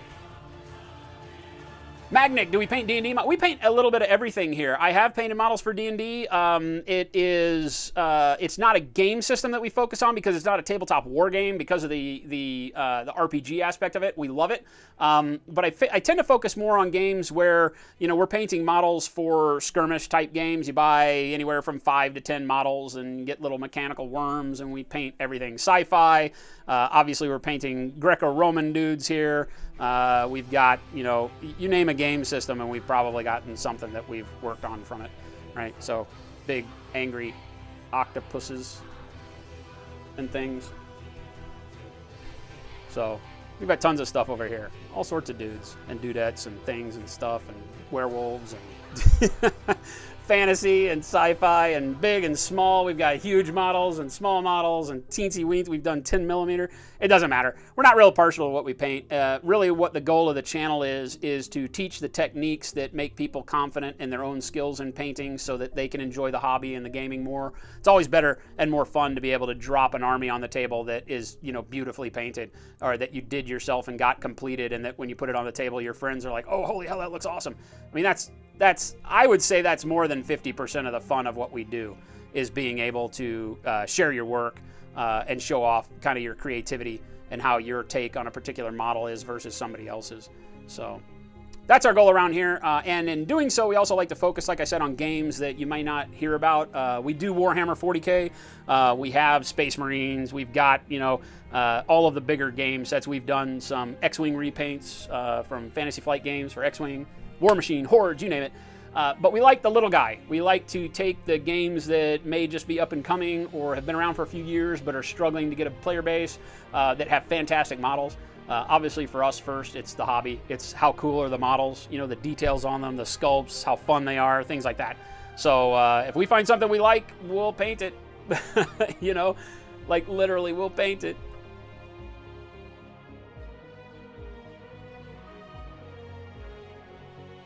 The dead pile grids. It's not the dead pile. It's just the pile that may or may not ever actually be painted. Is kind of how we refer to it. That Gundam will get painted because I have visions of it in my sleep. I will take that box down and look at all the bajillions of pieces and get a little sweaty, put it back on the shelf, but then I'll dream about what I'm going to do to it. All the bad things I'm going to do to that model when I do get it built. I'm excited for that Gundam. I just got so much in front of it. Could the work backlog be called the snail trail? That's probably the best word for it, Ebb and Flow. The snail trail grows longer and longer. No matter what I do, I can't catch up. Thank you for that, Grins. I love that the Buttress... I think the Buttress was one of the ones that came in here and like literally started following us that night and then won. That's so awesome. Have I had any luck with the Expo booth, Buttress? No, they actually shut me down and said they're not doing any more. There's no way. We're even past the point where they say that the wait list is so long that they know they have more on the wait list than they have people for tables. So they've even cut off the wait list. Like, they don't even think they're going to get to the wait list. So it's just bad planning on their part. They only had, I think, like 30 or 40 tables. Maybe? I feel like they're even shooting high on that. I feel like that Artist Alley is probably 10 tables or 15 tables of people. Like, I don't feel like it's going to be very big. So I've given up. I don't even care.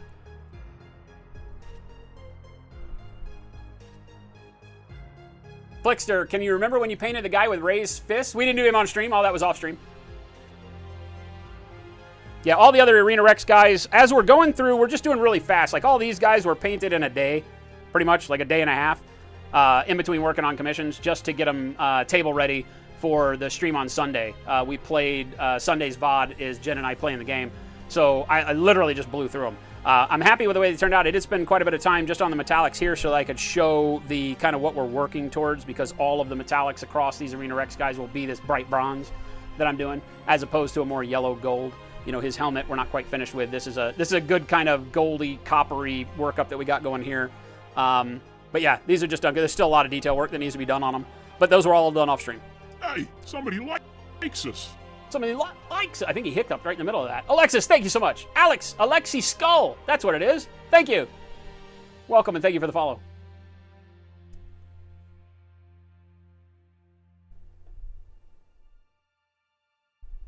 The snail trail, right? That's horrible. It's great and horrible all at the same time. So we're going to continue painting. We are right now using, well, we're not using anything because that paint is dried up. Hemp. Model Air Hemp. For anybody that bought the paint along model from us or is painting along at home, what you're really looking for as we go through these cloaks are going to be white. All of the cloth is going to be white, but we're working it up from a dark green. We started with dark green RLM, again from Vallejo Model Air, which is kind of a yellowy dark green. So the gist is that we want the greens to look the part of being grit and grime in cloth, right? Cloth where it can stain the same as harder surfaces like leather and skin and all of that. It generally is going to take a different tone over time. So you can imagine this isn't this robe's first day being worn is kind of the way we're looking at it. It's not brand new, right? He may be of a higher rank as a Tribune, but, you know, he's still not going to be washing his robe every day and have it be crisp, clean linen look. So we are going in and making sure that we carry on a little bit of a filthy appeal to it, and that's what the green is for. Again, I'm just going to strengthen this drape along the front edge highlight here, and I'm just using these very, very light, continuous strokes. I'm getting a nice blend in the cloth, bringing that texture in, like so. And I want less and less highlight, obviously, as I go up underneath the robe, all right? So because we're working so thin, I just won't go as far up with the paintbrush, right? I'll give it a layer or two up top, but I'll keep dragging my paint down low and building up my brightness along the bottom hem. A little bit of drape extension right here. Right, so that I get that highlight to kind of disappear as it goes up into the shadow. And that shadow is our first layer of dark green. The dark green becomes darker every layer of light paint we put over it, but it never drapes fully back to black, which is what we were avoiding. And that's why we put that filter of dark green over all the black there. Black's just kind of an unnatural shadow color, silly as that seems to say it is, right? So I just kind of take a look here. I feel like I want to brighten this drape up a little bit more as it comes underneath.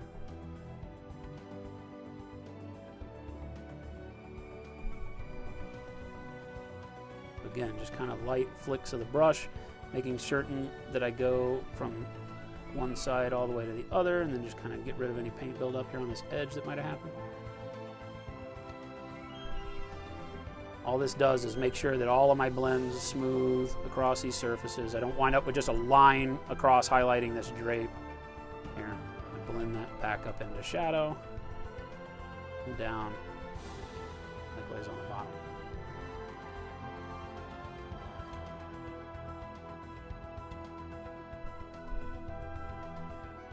But right where that drape kind of kicks out on the sculpt a little bit, it's a little bit brighter right here. Matches more up here. And then it dims a little through here and then brightens itself back up right at the point there. So you get that texture in the fold. And then I want this shadow to be pretty dark, but I feel like I'm a little darker than I ultimately want it. Bring a little bit more of this hemp. Well, huzzah, huzzah! I'll just throw back my legs and pollute my breeches with delight. Thank you so much. Kriegs! Holy hell, Kriegs, 12 months in a row. You too get a burning heart today. This is our 12-month partnerversary. So you guys are amongst the first. I think last week was the first stretch of people who have been able to be partners for a full year. Awesome. Thank you guys so much for the support. Helping this channel grow to what it is. Helping the store grow to what it is. Holy hell. Support over on the store is real. We have a store over at slowfusegaming.com. I'm horrible at self-marketing here, so forgive me a little if I do the self-promotion thing. If you do have any hobbies that you're involved in that include painting, brushes, any of that fun stuff, maybe it's miniatures, maybe it's gunpla, maybe it's whatever you're into, go check out slowfusegaming.com. Get down with the clouds. It's one of the best ways to support the stream is to go buy your paints, brushes, and materials that you use on a day-to-day basis in this wonderful world of hobbies. Over on the store. Let me have one of those porno magazines. Porno mag. Large box of condoms. Condoms. A bottle of Old Harper. Old Harper. A couple of those panty I shields. still don't know what the panty shields are for. Fireworks. And one of those disposable enemas. Only one? No, make it two. Okay. I know a website that shows monkeys doing it. Ha ha ha, ATC Romans. Now you got 70 bucks in the cart for Arena Rex. Good man. I think they were having a sale. I don't know if that's still going on or not. Ready to roll, what's going on? Not a problem, man. We try. Ready to roll just ordered from the store. We ship within 24 hours. Everything that's on the store that says it's in stock is actually in stock and gets boxed up and shipped out unless you order on a Saturday and then it doesn't go out till Monday, but that's just the mail. Monkey's doing it. They took away from us, Assassin. They said they're checking into it right now, but somebody complained is what they can't tell you somebody complained, but somebody complained. So either somebody that wanted Monkeys doing it or felt like it was a porn site or something. For those of you who might be new here, we have that sound bite, right, from Bart Simpson that says, I know a website that shows Monkeys doing it. And it just became such a thing around here that we actually went and bought the website domain, monkeysdoingit.com. And it was literally live for about a week, and all it did was point over towards our store. So if you went to monkeysdoingit.com, it just took you to Slow Fuse Gaming. And it was hobby supplies. I mean, it's not like you go to Slow Fuse Gaming to get offended, you know. But I think maybe somebody really was expecting to see Monkeys doing it and got bummed out and angry and said we were false advertising. There's nothing about Monkeys doing it on that site, and so they took it away from us. Like, literally, I didn't even know that was a thing. Web censorship, welcome to it. It's the truth. It happens. It's real. It happened to us. I live to tell the tale. Whatever, man. We had fun while it lasted. Screw those guys. I'll try to get it back. Right now, I'm just like, hey, if you're going to take it away, you got to give me my money back. And they're like, no, we still charge you for it. I was like, what? It's like, it's not like I did anything wrong. I didn't break any rules. Monkeysdoingit.com is not against the rules, dude. Like, legit. Like, I'm saying, I'm offended that you think we're talking about monkeys doing it. Like, we weren't talking about monkeys doing it. We were talking about monkeys painting models. That's literally the conversation I had with the guy on the phone. was like, we're talking about monkeys painting models. It's pretty evident when you go to the site that we're talking about monkeys painting models. Little men, dude. Go check it out for yourself. He did. He was like, I don't understand what's going on here. I'll go check. Haven't heard back from him. Welcome to the... As if I don't have enough shit to do.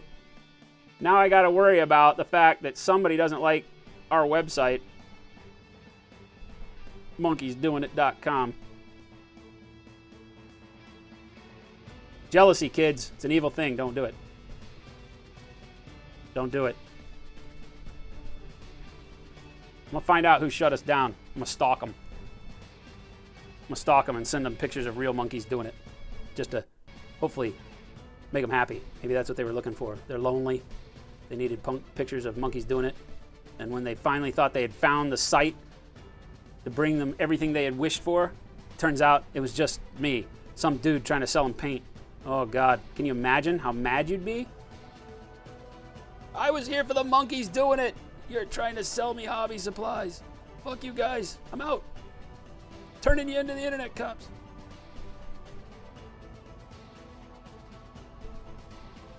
All right, just brightening up this cloak area. Probably need to zoom out a little bit as I'm rambling.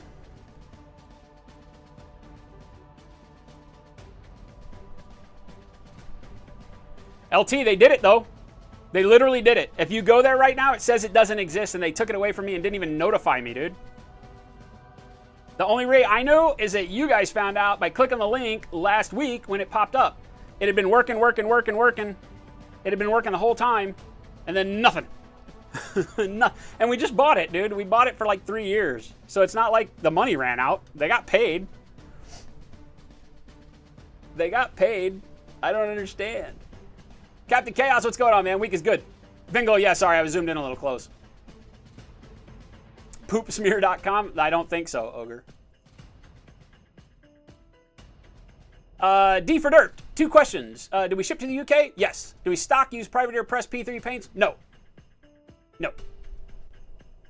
We don't stock. Privateer Press will not sell to institutions that do not have a retail storefront. I can get them through one of my distributors, but it puts our distributor at a really bad end because technically they could lose their distributorship. Privateer Press is a really good company for supporting local gaming stores, so I'm a fan of that. I'm not really a fan of their paints. I don't mind them, but they don't have any colors that stand out to me as being useful compared to, you know, the up-teen 400 plus colors that we've got with Vallejo and Army Painter. I don't find myself missing anything. I can match one-to-one any of their colors. So again, brand is not necessarily what I focus on. I go for ranges that offer hue kind of division that makes sense. So the Vallejo game colors are really great, but they don't have a lot of what Vallejo model color does. We carry the Model Air because we like the consistency of the Model Air better than the model paints, and then we carry the Army Painter because the Army Painter is kind of a good blend between both of them and has a really good value attached to it. So you'll see us use all of that here.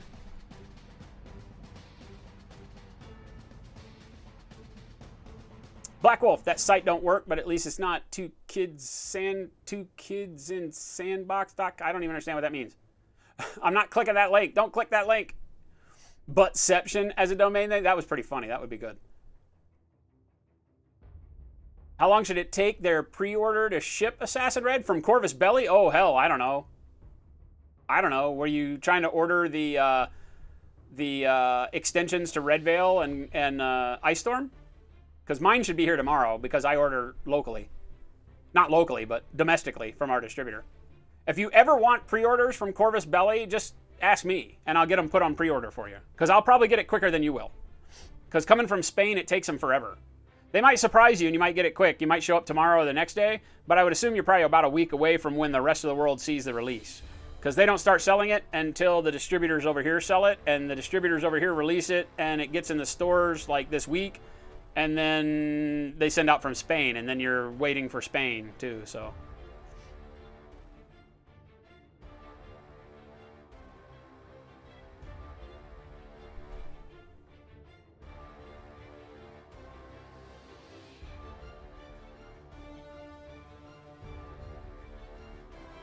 No, see, it's not registered through Fast Domain Inc. LT. Somebody took it away from me and re-registered it.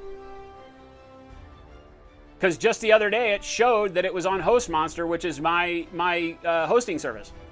So somebody took it away from us and re-registered it. which I don't understand how that happens. So, if you can help, LT, I'd just like to find out who did it, because I don't feel like that's correct. Like, why did they take my domain that I paid for?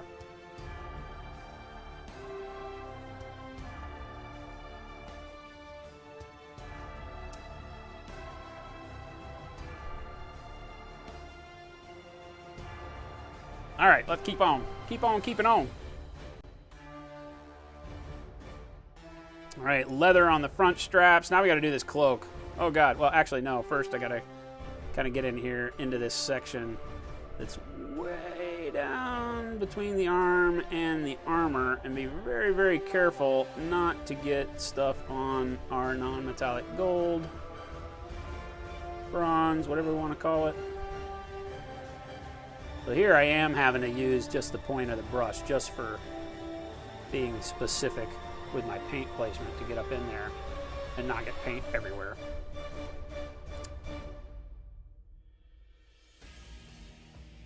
Good thing is I don't have to get too bright or spend a whole lot of time working this up. It's a very narrow band of visibility here.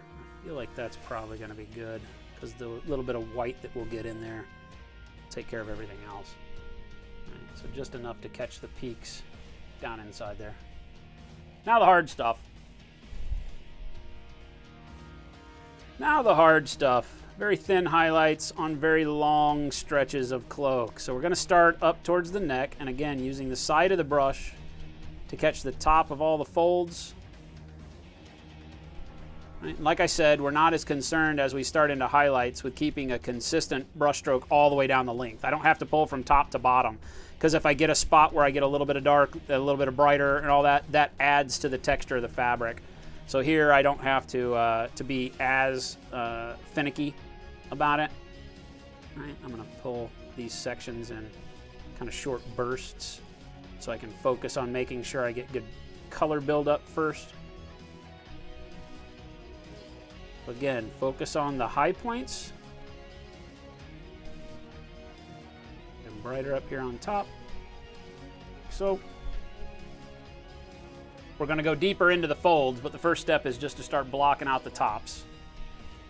We don't want to overwork the area right out of the gates. Again, you'll see me wiping off most of the paint on my thumb. I don't want to go with a real loaded brush over to the model when I have to do these real long strokes, because I don't want it pooling up. All right, so now, again, just kind of starting from that midway point and bringing light brush strokes all the way down. And you'll start seeing it get that light cloudy look to it as I do.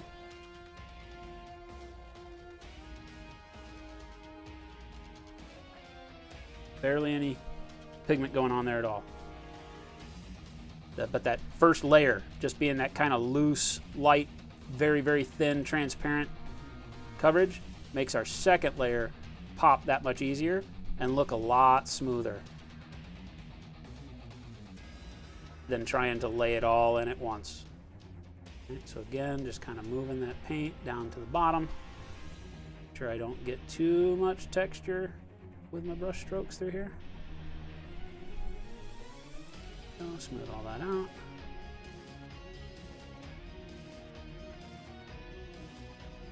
Notice how I'm painting with the side of the brush the whole time. I'm never going in here with the tip of the brush and pulling strokes like this, because we're going very, very thin. We're using a very, very light colored paint compared to our backdrop. And so I want my coverage to be as wide as the area I'm painting. So if I had a brush that was, you know, this wide, right, down here, notice how this is like 1/4 of an inch. If I had a brush that was that wide, I could just use that brush the whole way. Unfortunately, in miniature, we just don't use those brushes. Right? So I'm using the side of the brush so that as I pull down here, I cover almost all of that area with one brush stroke, because the side of my brush, if I apply the right pressure, gets paint across that entire area at once. Right? Well, Much huzzah, smoother huzzah. coverage. I'll just throw back my legs and A lot pollute less my britches texturing with and delight. build up there. Right, but I still get a little bit of texture as the dip happens, and I get that nice shade and that fabric quality to it, which we're looking for. Thorin White Wolf, thank you so much. Choosing to use that Twitch Prime sub with us. Much appreciated, my friend. Thank you, thank you. You just ordered a large mystery box, Afflicted? Holy hell.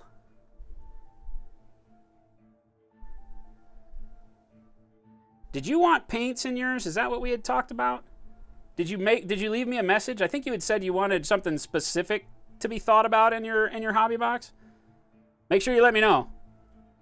I don't normally take special requests, but I know you had talked about wanting some paints, maybe. We have what's called the Hobby Mystery Box over on the website that you can buy, and they're in the price ranges to match our gift certificates that we give away here on the channel. And it's one of the only ways to get miniatures through us.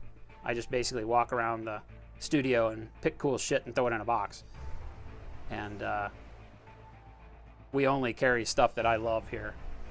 So no cheap janky crap.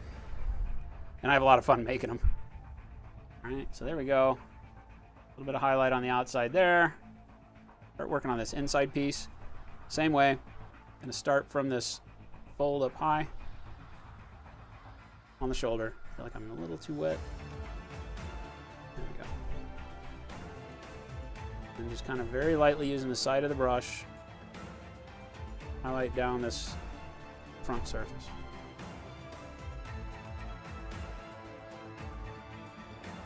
Blending backwards and forwards into my pre-existing paint and out into this dark green as I go. There's a little bit of texture on the sculpt right here. It gets a little rocky.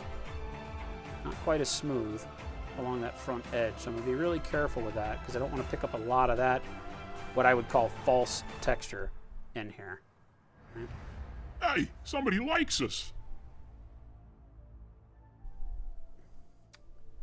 Dizitex, welcome. Thank you for that follow. Welcome, everybody. If you came over here from one of the hosts, if you're just lurking in the background, welcome, welcome, welcome to Tuesday. We're working on a model from Arena Rex. We'll be going for about another hour. Then we'll be turning the reins over to our partner in crime, Kenny Boucher with the Long War Network. And I'll crawl back into my hole and paint more stuff off stream.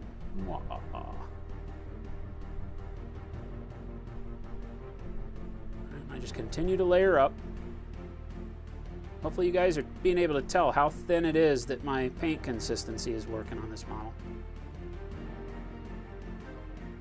That's what gives me the ultimate control to be able to dictate how bright, how dark every single spot on this model winds up being. Alright, so I can continue to create textures, brightness and darkness across those very long transitions on a model like this, right? Where you've got this big long length of cloak, or this could be, if you were doing like a large giant model, this could be a very long portion of skin that you're working on, where at first you look at it and you're like, oh, holy hell, how am I gonna paint that? It's a big smooth piece of plastic. I'm gonna get brush strokes in it the whole time, yada, yada. Right? Just with a few simple techniques, you can eliminate that problem. You can paint very thick, right? You don't see me paint thick, but when you wanna do this, if you're starting out, you've got big long stretches of cloak that you wanna paint, you know, you can kind of circumvent the problems of long expanses being smooth by just going thicker with your paint. I hate to say that, but if you're just starting out and learning, and whatever works, go for it. Obviously the thicker paint, if you've got a smooth enough stroke, steady enough hand, and you can keep your brush, the actual brush stroke from staying out of the paint, then that can be a good way to do it.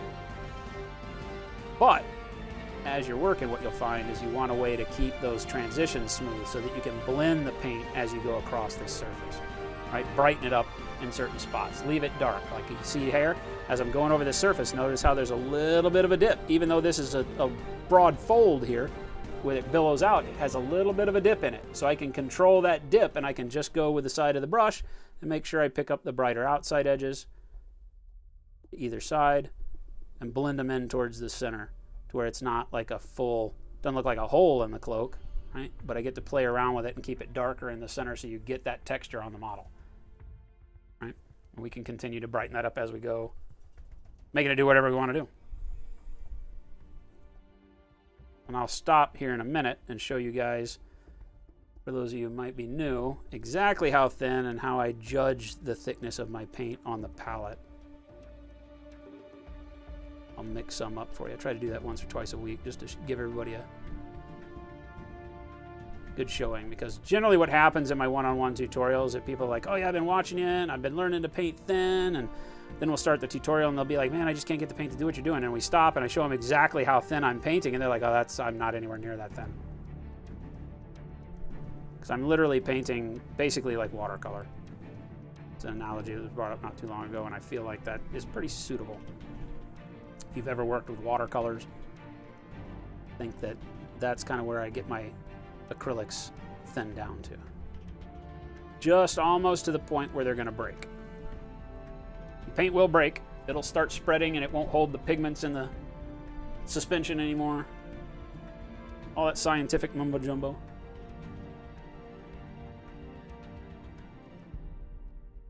Continue to layer up here on the top of this fold.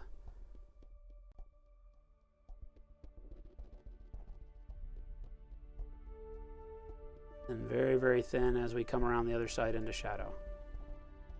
Making sure that if I see any brush strokes, I keep pushing them until I reach an edge, a finishing edge, or a spot where I can blur them out.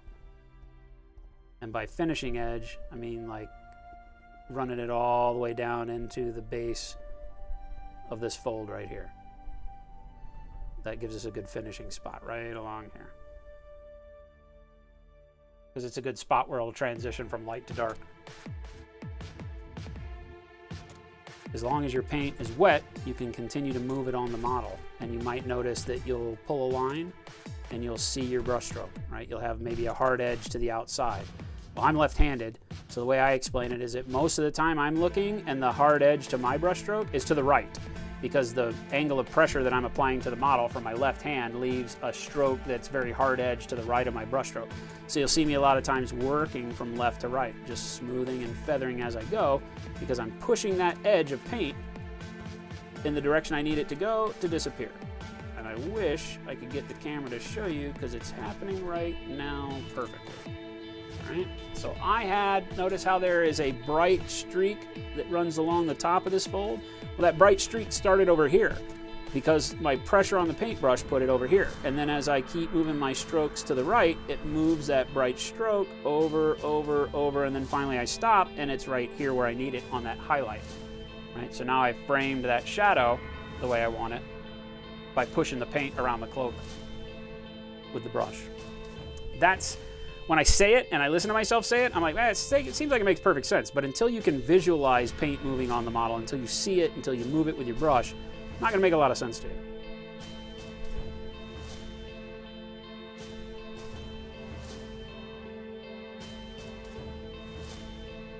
That's one of those where it's better if I'm breathing down your neck, standing over your shoulder, actually showing you what I'm talking about, than just sitting here on the internet trying to tell you. It's one of those artist techniques that you learn over time and time again of touching brushes to models. Can we say that in public? Oh, I touched that model good. That was creepy, right? I'm not gonna lie, I just creeped myself out. Try not to do that so much. Or maybe I won't. Who knows? You're not the boss of me. Not really.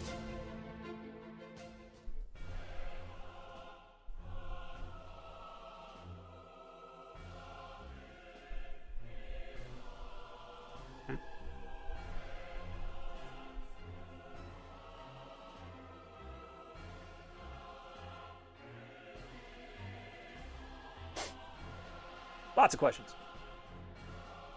Oh, you got the Gen Con Mini too. Yeah, you had to buy from them directly to get the Gen Con Mini Assassin. Hey, somebody likes us.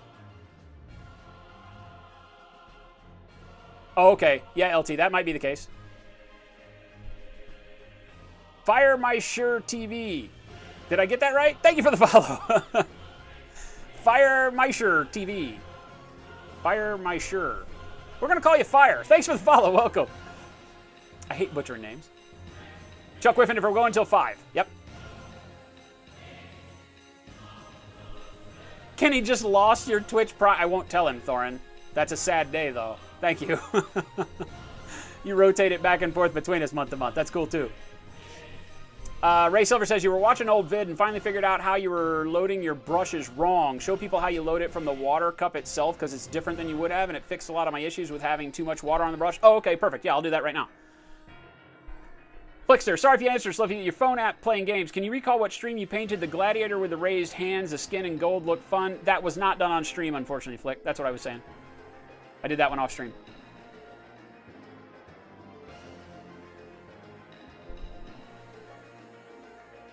Oh, cool, Afflicted. Reptar, will we be playing Arena Rex on stream? Check out Sunday's VOD. We just played it on Sunday. Jen and I, for our Sunday, we call our stream on Sundays is called Gloves Off, where we do kind of a talk show about miniature wargaming. We don't do painting, but we do a talk show about miniature wargaming, and we play the games. And we played Arena Rex, introduced everybody to the rules. We played the Ludus Magnus school. These guys, I'll back the camera out and I'll show you again. We played the My Ludus Magnus, these three dudes, up against the Morituri faction, which are the Egyptian death cult. And Uncle Touchy, our co-host, painted up these Egyptian death cult guys. All amazing looking. I'm get them up here to where you can see them all. Right, and back them back out again. So Mike painted all of these guys on the back line. Doing a really good job. He's learning his non-metallic metal for the first time, which he's doing really well with. And then I painted up the Ludus Magnus guys in the front. Again, just doing the bronzes and the golds and all of that. And so we use these guys live on stream on Sunday. The Morituri and Jen absolutely slaughtered me, kicked my ass. I will never believe her again when she says that she doesn't know how to play miniature games, because she slaughtered me. Like, literally, I don't feel like I had a chance. Maybe right at the beginning. I won't ruin it for you. Go watch Sunday stream. It's a quick one. The whole game time was probably a little under an hour. With all the banter that goes back and forth on the stream, it lasted a little longer, but the whole stream was under 2 hours long on Sunday. We got in a great game, discussed a lot about the rules, had a really good time with everybody in chat, getting to learn, and I feel like coming out of it, we'll do our final review during Gloves Off this next Sunday, where Jen and I will sit down after playing another game, talk about those games that we've played, what our feelings are overall about it. But I already know that she loves the game. She found it very, very quick and easy to get the rules down. And then it's just a matter of learning your combos and figuring out how you want to use everything that you've learned in each individual situation as it crops up. Now, we only played with the starter sets, which were 3 miniatures a side, minus this guy. So this was a 6 that we played with. Really fast game. You can go up to, I think in the rulebook they suggest going up as high as 8 miniatures aside, and you can do just amazing stuff. Like, I mean, legit amazing stuff in this game that makes it feel like you're having an impact, no matter if it's your opponent's turn or your turn. It's fast and furious. Stuff's moving all around the battlefield the whole time. The fact that I could push her biggest dude into a death trap and he dies without doing any wounds to him. We pushed him into a pit. Then, of course, my big guy got pushed into the same pit. So it was tit for tat, but it was a lot of fun. And I've walked away from Sunday with, I think Arena Rex right now is my Specialist 40K. Welcome and thank you for that follow. I feel like right now Arena Rex is probably going to be my go-to introductory miniature war game for people. If you have somebody that you're like, or if you yourself are like, I've been thinking about getting into tabletop wargaming. I just don't want to spend $1,000 on Warhammer 40K. I don't understand it. I don't want 100 models right now. But you've got, say, $50 to $100. $100 would buy you the 2 starter sets and probably all the dice that you need to go along with it. I don't even think you'd spend that much. You might be able to get out for, $70 or $80 at arenarex. Is it .com or .net? I don't remember. So the models themselves are not overly expensive. The sculpts are really good. Hopefully you can tell, like, the detailing on the sculpts is really good. I feel like the people that they've got doing their art are fantastic. It gives you the feel that each one of these is its own individual character, which they are in the game world. All of these guys have their individual names, and they're not just, hey, buy 10 troops and a sergeant. No, every one of these guys has his own backstory, why they do the things they do, their own special abilities, but the abilities are on a card, and there's like 2 or 3, and they're easy to learn, and you're off and running. So I couldn't be a bigger fan of the game right now. I don't want to talk too much because I feel like I'm doing my review before Sunday, but hopefully you get my drift.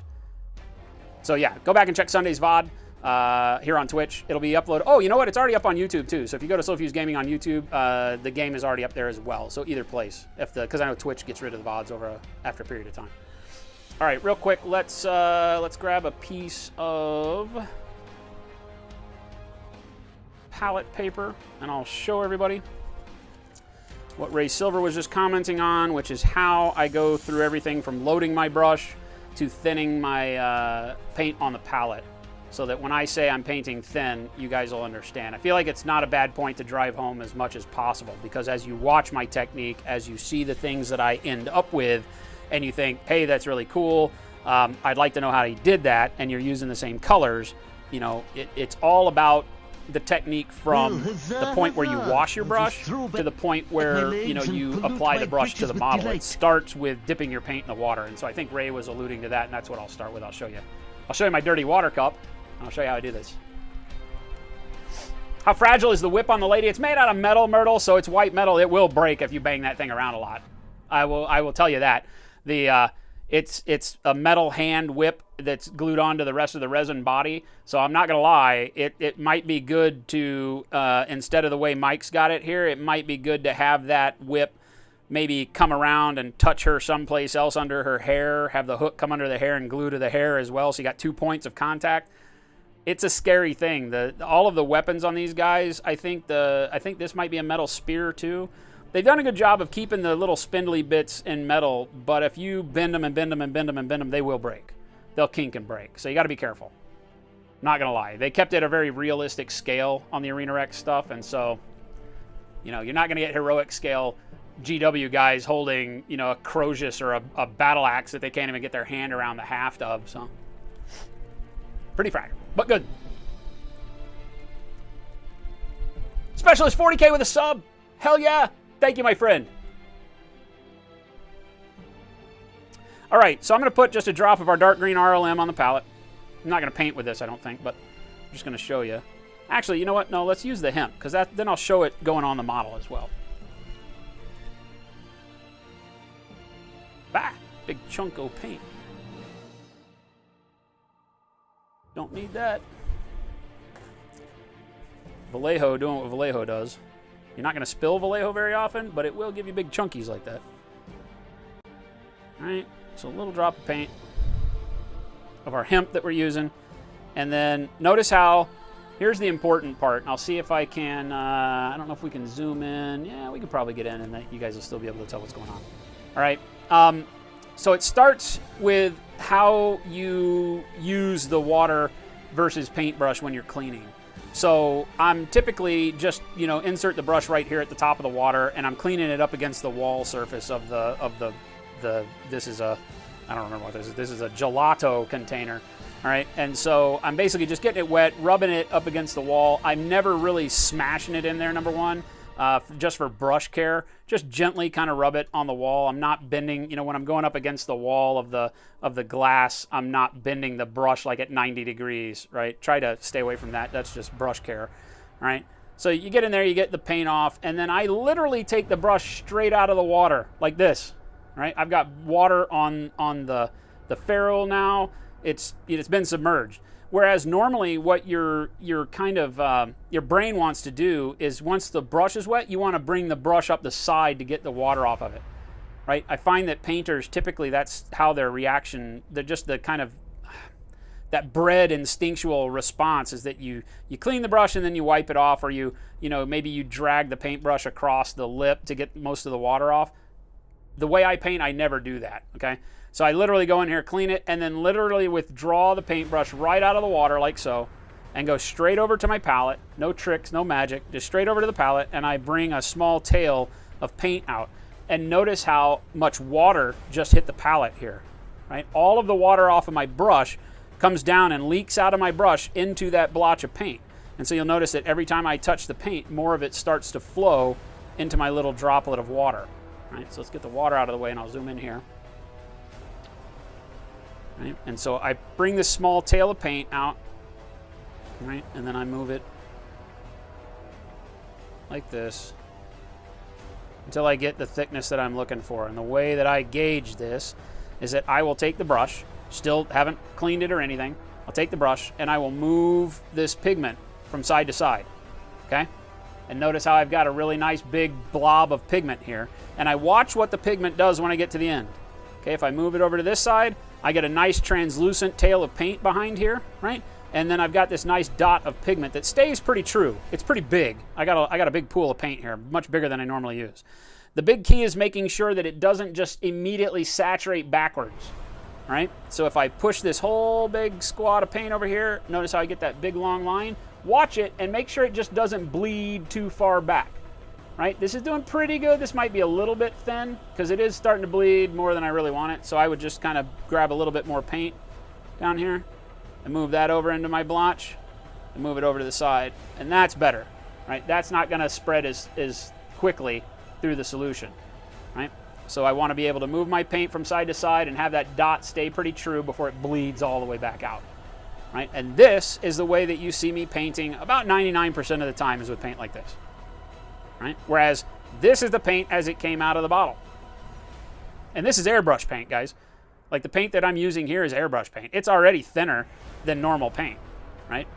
But I'm using it in a method that is literally keeping it like watercolor, right? So I want to make sure that it gives a nice translucent back tail. This is the paint that's going to be on the model. And this over here is just the pigment showing me that it's working the way I want it to. It's staying coherent after I push it around. So this is a good amount of paint. So I'll take that and then we'll go straight over to our model. Right? And let's just, I wipe most of it off on my thumb. I know, wasteful, but you don't want to touch the model with a paintbrush loaded down with water like that. It'll spread everywhere. So I use my finger as a dump point to get rid of most of the wetness on the brush. And then I'll come back over here and start layering. And you'll notice that you're not seeing a ton of paint go on, but it is filtering it, right? It is lightening. Let's get this white out of the background. Right? It is lightening the backdrop where I'm painting it on. It's just not going to act like normal paint, where, you know, if you were to take just thick paint, you just get a big swath of color on here. And that's the way most people are used to painting. And there's nothing wrong with that. There's a lot of painters that paint like that are really, really good at it. But it takes away a lot of the overall control that you get across the surface of your model from start to finish. Whereas if you layer very thin and can get the control of your brush so that you don't pick up those brush streaks everywhere, right, then I'm in control, right? The paint's not in control right now, I am. I can come through here and dictate where I want more brightness, where I want more darkness, just by going through and with the same exact color paint, put a little bit more in an area. Right? And as long as you're patient, then you won't overshoot. You'll get just the right amount of brightness where you need it. Keep those shadows, darkening areas up where you need them dark, brightening them up.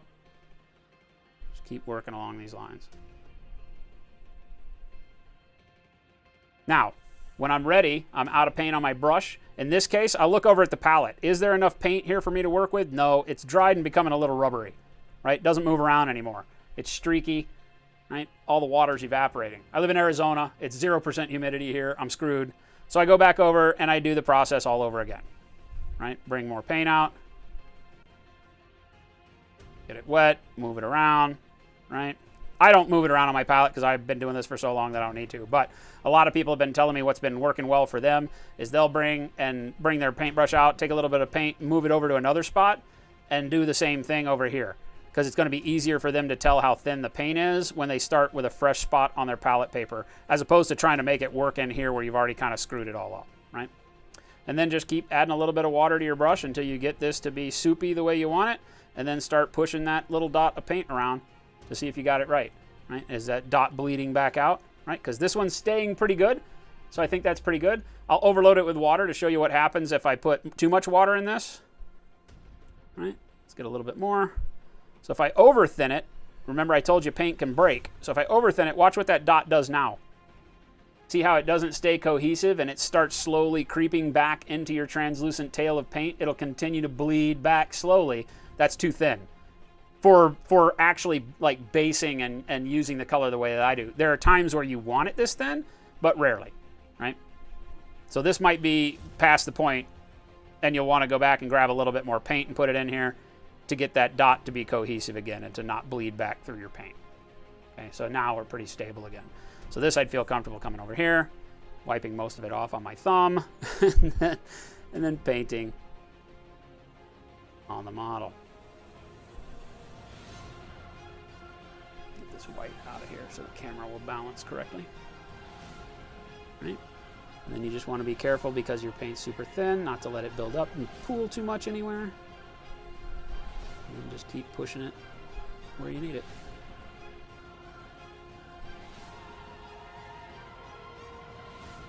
And remember that because we're painting so thin, you're going to have to be patient and layer this stuff up.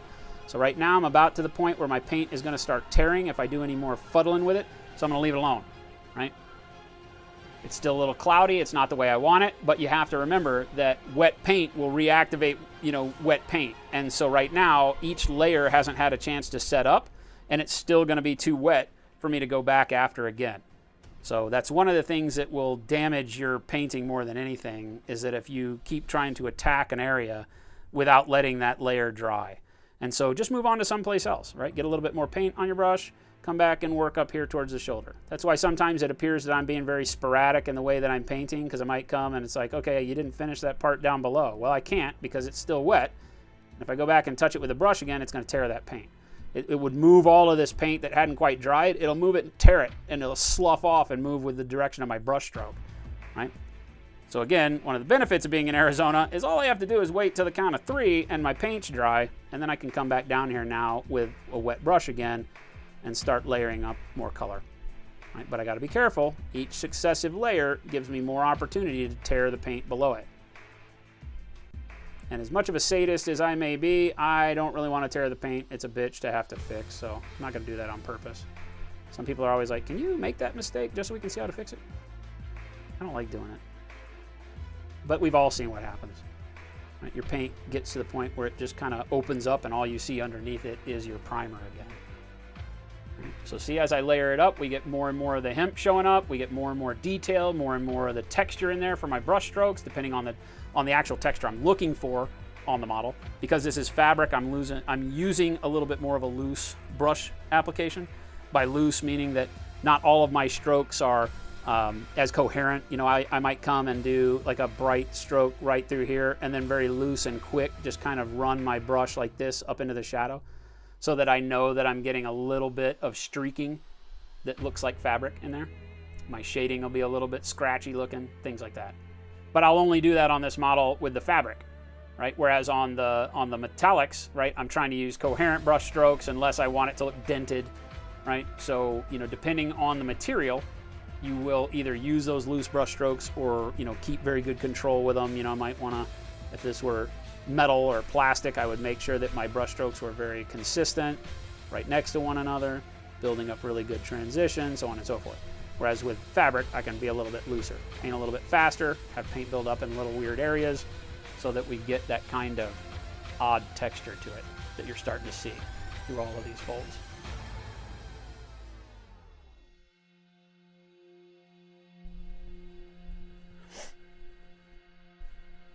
Private lessons that chat gave Jen. Houdini, I hate you all.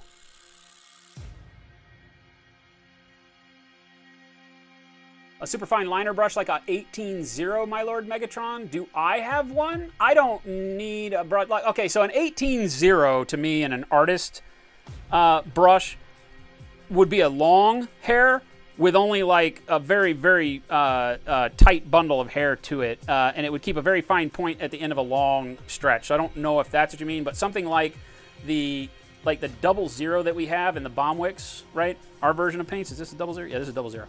So here's a 00 in our own Sylphies Gaming Bomb Wick Sables, right? And this is what a 00 looks like. So I would never have a need for a brush finer than that compared to the one on the right? I would never need any. This will do eyes and any kind of small dot highlight details you need. This one will do. The problem when you get into a 00 or a 0 is it doesn't hold enough paint to do what we're doing with now, right? So you're literally going to load it up with paint, go and put your dot of highlight in 1 or 2 places, and then go clean it and load it up with paint again. Whereas the one, as you've seen me do, we can paint all over the place because it holds a lot more paint in the well of the brush. So, but yeah, I mean, if this is, to me, better than an 18-0 for control, because this is still going to give you some springiness, right? Whereas that artist brush that goes down to this probably won't.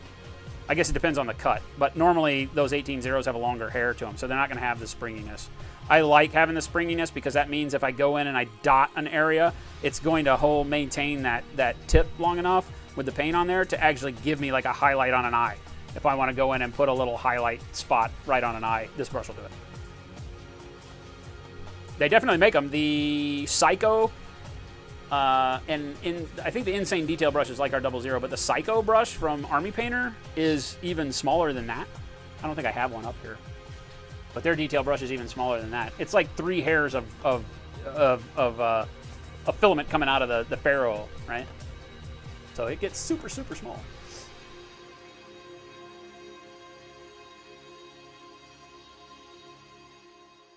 Yeah, My Lord Megatron, like a 0 but long like a liner. Yeah, we don't have anything like that. For miniatures, I don't find a use for that unless you're doing a lot of freehand lettering or something on it where you need the bend of the brush to not be springy but to also carry a very fine line like a lining brush is meant for. In miniature, I don't see a need for it. That's just because my style doesn't relate to using one. I've used a lot of them in metalwork. Hey, right? somebody likes us. Ray Hine, welcome. Thank you for that follow. What if you're using a non-dropper bottle afflicted? You can do the same thing. You can just take your paintbrush, and if you've got, do I have like a blah blah blah? The closest thing I've got is like a Citadel paint pot for Nuln Oil here. I mean, if you were using like the Citadel pots, you basically are still going to get your drop of paint out of the thing and put it on your palette paper somehow, and then you're going to work with it the same way. There's nothing that says you have to have a dropper bottle for what I do. Just get paint on the palette one way or another. I would say I generally have a brush when I'm doing that, a brush that I don't use for anything else, like maybe one of these kind of things, like this cheap-ass brush here, right, that's all destroyed. Use this for getting paint out of your pots and putting on the palette, right, so you can rub it and make sure you get all your, because you're going to want to make sure that you do, like, squidge it on the palette to get all your paint out of it, so you don't waste a whole brush load of paint every time you do it. So don't use a good brush for that. Other than that, same thing as a bottle.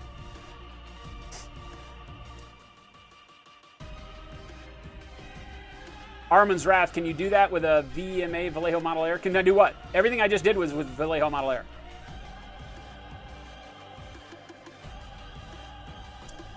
Liquid Frollo, and how long of open working time does that give you? On the model or on the palette? I'm in Arizona, so what I say isn't going to work for anybody else. My literal working time with the paint, the way that I use it, is virtually none. If you want to lengthen your work time on the palette and on the model, I would suggest using a glaze. And so you can use like the Vallejo Game Glaze is really good. It's a glazing, it's basically just clear paint. That's all glaze is. It's clear paint. Some of them have dry time extenders in them, or like, like a flow improver. And this will allow your paint to work a little bit more, because with me adding all the water content that I'm doing to do my thinning, that water evaporates very quickly, and that's what leaves you with no workability. The glaze is actually just clear acrylic medium, so it's got all the polymer content and binder. You're just then adding pigment to it with your paint. This will also thin it out, because it has the same properties as far as the breadth of pigment between particle. It just won't change the water content at all. So this won't evaporate near as quickly. It'll allow it to be workable on the model longer. I prefer water because I don't want it workable on the model very long. I like to be able to go back over it. You got to be careful if you use the glaze. It can give you a consistency that you might be real comfortable with. Just take to account what I said when you don't overwork one area, because you can get your glaze exactly the way you want it, put it on the model, get good coverage, and then go back, clean your brush, get more paint with the glaze, go back and paint the same area, and move all that paint because it stays active longer on the model. So just be careful. So paint an area, then move over and paint another area, then move and paint another area, then clean your brush, come back, and then maybe by then you're ready to go back over that first area with another layer of paint. So you can definitely use mediums the same way I use water.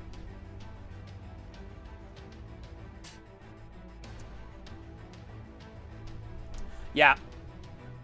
Yep, grins, definitely. If you go so thin and you layer up, you can crack the paint too. Because when that water evaporates out of the paint, the pigment will actually split on the model. So you gotta be real careful.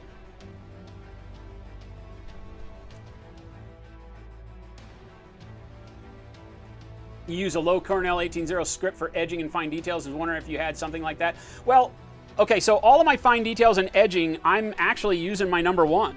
Because we have, if you notice on our brushes, the way that we've done these, right? This is a custom hair and bundling that we came up with that allows us to keep a chisel bevel on these. This kid's right? gotta go. So whereas Psychotic, take it easy, man. Thanks for hanging with us. Flick, did you say you're out of here too? All right, Flick, take it easy, man. So the paintbrushes that you normally see with like rounds, and when you talk about a standard paintbrush, you're talking about an artist round. 9 times out of 10. I don't even have any, do I? Here's one. Here's a real old. These are one of the old Master Citadel finest quality Sable Citadel base coat brush here. Right? It's ancient, but see if I can make a point. Probably not. It's ancient. All right, but what it does show is the barrel shape of the brush. All right, it won't pull a tip anymore, but that's really irregardless. It still shows the barrel nature. It has a lot more hair than our brush does at the same. This is probably comparable to a number 2, and ours that we're painting with right now is a number 1. So let me get our number 2 to better show you what I'm talking about, maybe. That ain't it. That ain't it. That definitely ain't it. That is also not it. That's it. All right. That plastic thing. All right, so here's our number 2. All right, to give you an idea. These are technically the same size brush by nature, or by definition, but you'll notice how the hair, there's a lot more hair in the GW one, which means it'll retain more paint. All right, so there's a bonus if you like to retain a lot of paint when you're base coating. It is a base coat brush, so that makes sense. But notice how the barrel of the brush is thicker, and the tip doesn't start to taper until the very end. I know this one doesn't hold a tip very well. I don't use artist rounds, so I don't have a good example to show you. But this wouldn't start forming a tip until way up here, and then it tapers very quickly. Notice how our brushes taper all the way from the ferrule to the point. We don't have that barrel structure to them. And the reason for that is so that you can use this to do all your edging and lining. And you have the springiness that you want, as opposed to that kind of liner brush you were talking about that gets a lot longer, that doesn't have as much springiness. It kind of floats all over the place. Right? This will maintain a very, very strong, sturdy edge as you go through and do your edging. It also maintains a really good detail point so that you can come in and get very fine detail done with it too. And this is the number 2. Right? This is one of our bigger brushes. So that is what I would give you as an answer, is that we prefer to use a shorter hair brush that has a stronger taper, or a more dramatic taper that goes all the way from the ferrule to the point immediately and doesn't have that barrel, because the barrel prevents you from being able to kind of pull a consistent edge. It'll load paint differently as you go across an edge if you don't use the exact same point on the brush the whole time. What I like is a chisel, so that if here, let's use this piece of rubber. Right? So if I'm doing an edge line or painting with the side of the brush, I can do like this, right? And bring it to the point, because I want that edge to be maybe thicker on this side. So I'll go with the barrel of the brush here, and then as I taper down like this, I get good, smooth, consistent contact with the surface without changing the angle of my brush, because it's a flat taper. Likes us. And then as I drag my tip across, bam, my highlight thins down to nothing. So it gives me a really good way to taper my highlights. A barrel brush won't do that. A barrel brush, if you want to taper along the edge, you ride along the same point, but then as you start dropping down, because of the shape of the barrel, immediately as you start dropping down, you start pulling more paint off of the brush during this course, right? So you'll have lighter edge here, thicker edge, and then lighter edge. So you can use it to the same effect, but it doesn't give you that same linear transition. So that's why I don't like artist rounds for miniature painting. There you go. That's my 2 cents on it. You can make a brush do anything you need a brush to do if you put enough work into it. I'm just trying to show you that with a sharp taper like this on our brushes, that you can get a better transition on your edge highlighting. So we have it. It's just not an 18-0 like you're thinking. I'm no good to you now. Damn you!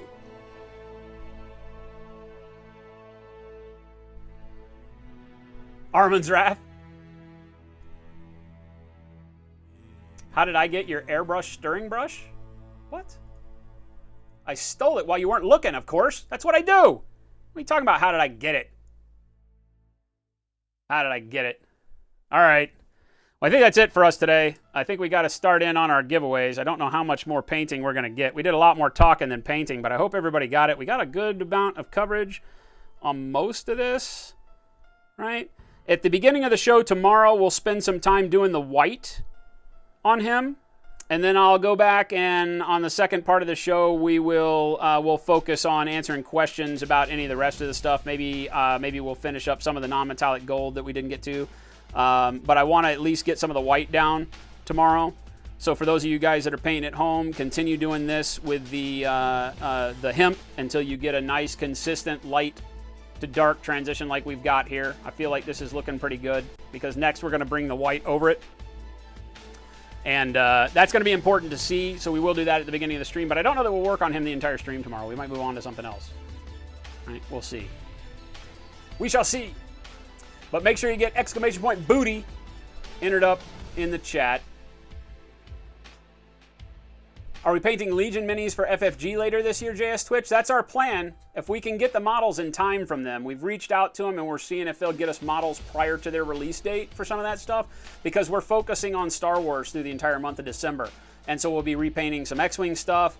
We'll probably and it would be great if we could just focus on X-Wing and Legions. We've got some Imperial Assault stuff here. We've got one of the larger Scout Walkers. So we'll paint a Scout Walker from Imperial Assault for sure. It would be great to be able to do one of those that was at the scale for Legions, though, just because it'll be a little bit bigger. But we'll see. That's my hope. I don't want to paint a lot of Stormtroopers. I feel like those are boring, but we'll see. We'll see. We'll see.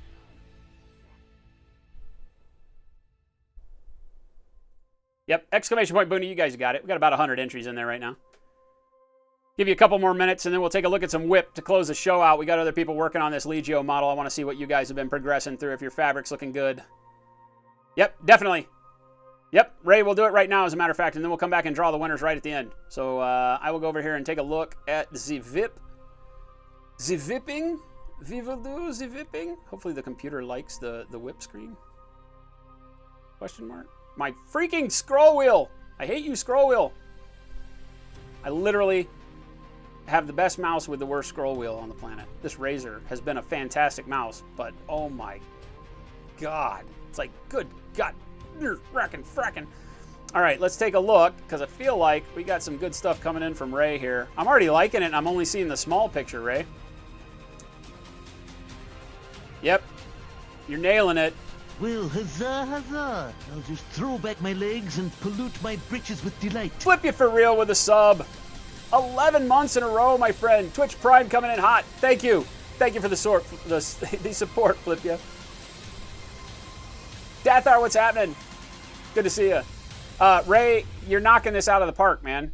Even with this extreme close-up, I can tell that you've got really, really good transitions, right? You've got a real good concept now of keeping your Parasite brown in here and then transitioning smoothly into your yellow and then popping that brightness out, right? Now, like I said, you've opted to making this look more like gold, right? So if you want to bring it back into bronze, you need to extend that brightness a little bit. But right now, the way it looks, I would keep it like this because your gold is looking solid across the whole model, right? I'm really digging this.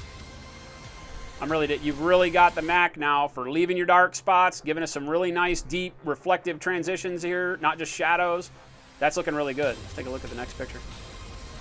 Yeah, look at this back shoulder, guys. Ray, nailed it. Nailed it. I don't want to hear any more bitching out of Ray Silver, because look at this helmet. Look how he's pulled this off. This is fantastic, my man. Freaking great job. Just look at this. This is the first time he's ever attempted non-metallic metal, right? And after just a little bit of hurdle jumping on the arm that we went through the other day, I think you got it. Knocking it out of the park. This is awesome. Right, Darkness? He's killing it. Deathar, your game got canceled. Darn. Yeah, this is awesome. Really, really good. This line right here is nice. Having that solid line where you transition from your Parasite into the Plague Brown and then into your brighter yellows gives you a nice reflective surface here without going too dark. So it keeps it from looking ultra shiny, but does a very good job of giving us that reflection line. Great job. And the helmet's spectacular. Killing it, man. If this isn't a confidence booster for you, then I don't know how to boost your confidence, because you've absolutely knocked it out of the park. You should be super proud of this guy. I love it. Take a look at what else we got here. Bang, bang, bang. We'll take a look at some of these other guys. I think this is the one started from today. Crazy 8 whip test model for your new NIDS. Skin done. Next stop, Carapace. I like the purple. I like the purple. The dry brush game is working really good on you. Right, picking out some good highlights here. Good dark spots. Yeah, I like the purple. What color is the carapace going to be on these? Are you going to stay with like the, are you going into the world of green, like with the swords? I'll just throw back my legs and pollute my britches with delight. Viking Teabagger, 9 months in a row. Holy hell, my friend. Thank you. Thank you for the support, Viking. Good to see you. Oh my goodness, look at this guy. Ready to roll. Atropos Knight progress. Got the weapons to be to a good point. Now armor to get finished up. Plus grabbed a low-cost light box. Picks are way easier now. Yeah, dude, these pictures, this is much better, right? It's amazing what will happen with just a diffused glow box. Even a white background stops saturating your picture because this looks really, really good right here. I like it. I like it. Again, good colors, good placement. Everything looks nice. Purple's nice and laying on there really good. Interested to see what you're going to be doing with this to weather that purple. I like it. That's going to be tough. There we go with Ray. I think that's it. Nope, that's not it. What do we got here? Holy hell. Black Panda. Finished. Hell yeah, it is. Look at this blue. This robe is spectacular, man, and I like the grayish blue skin on him, even though it falls into the same hue as the robe. It works really, really well, right? That works really well. Maybe just a little bit of purple in the shadows, glazed into the shadows on the arms, would give you just a little bit of hue separation from the blue, but keep it in this cool kind of otherworldly, I don't want to say dead, but, you know, necromantic skin. This is awesome, though, man. Great job. Great job. Love your golds. The blue on the cloak, the spirit, and the light greens here is really good. Yeah, nailed it, man. Nailed it. This is fantastic. Great color. Great work all the way around. Good shadow. Great composition top to bottom is what we talk about a lot, making sure that you maintain some brightness to keep the details that the model really focuses on there, and then dropping into some shadow down low. Really great work. Fantastic looking model. Ah, and check out the transitions on the snake. We weren't catching that from the front. I really like this. The glow from the eye and the blue across the kind of purpley magenta weave of this snaky thing, Zinch symbol. Nice blend on the feathers too. Great work, man. Great work. Black Panda looking really, really good. The golds are spectacular. Awesome work. You should be really, really proud of this guy. Good stuff. I'll do one refresh before we do the giveaway. See if anybody else has got some more Tribune stuff to throw up here.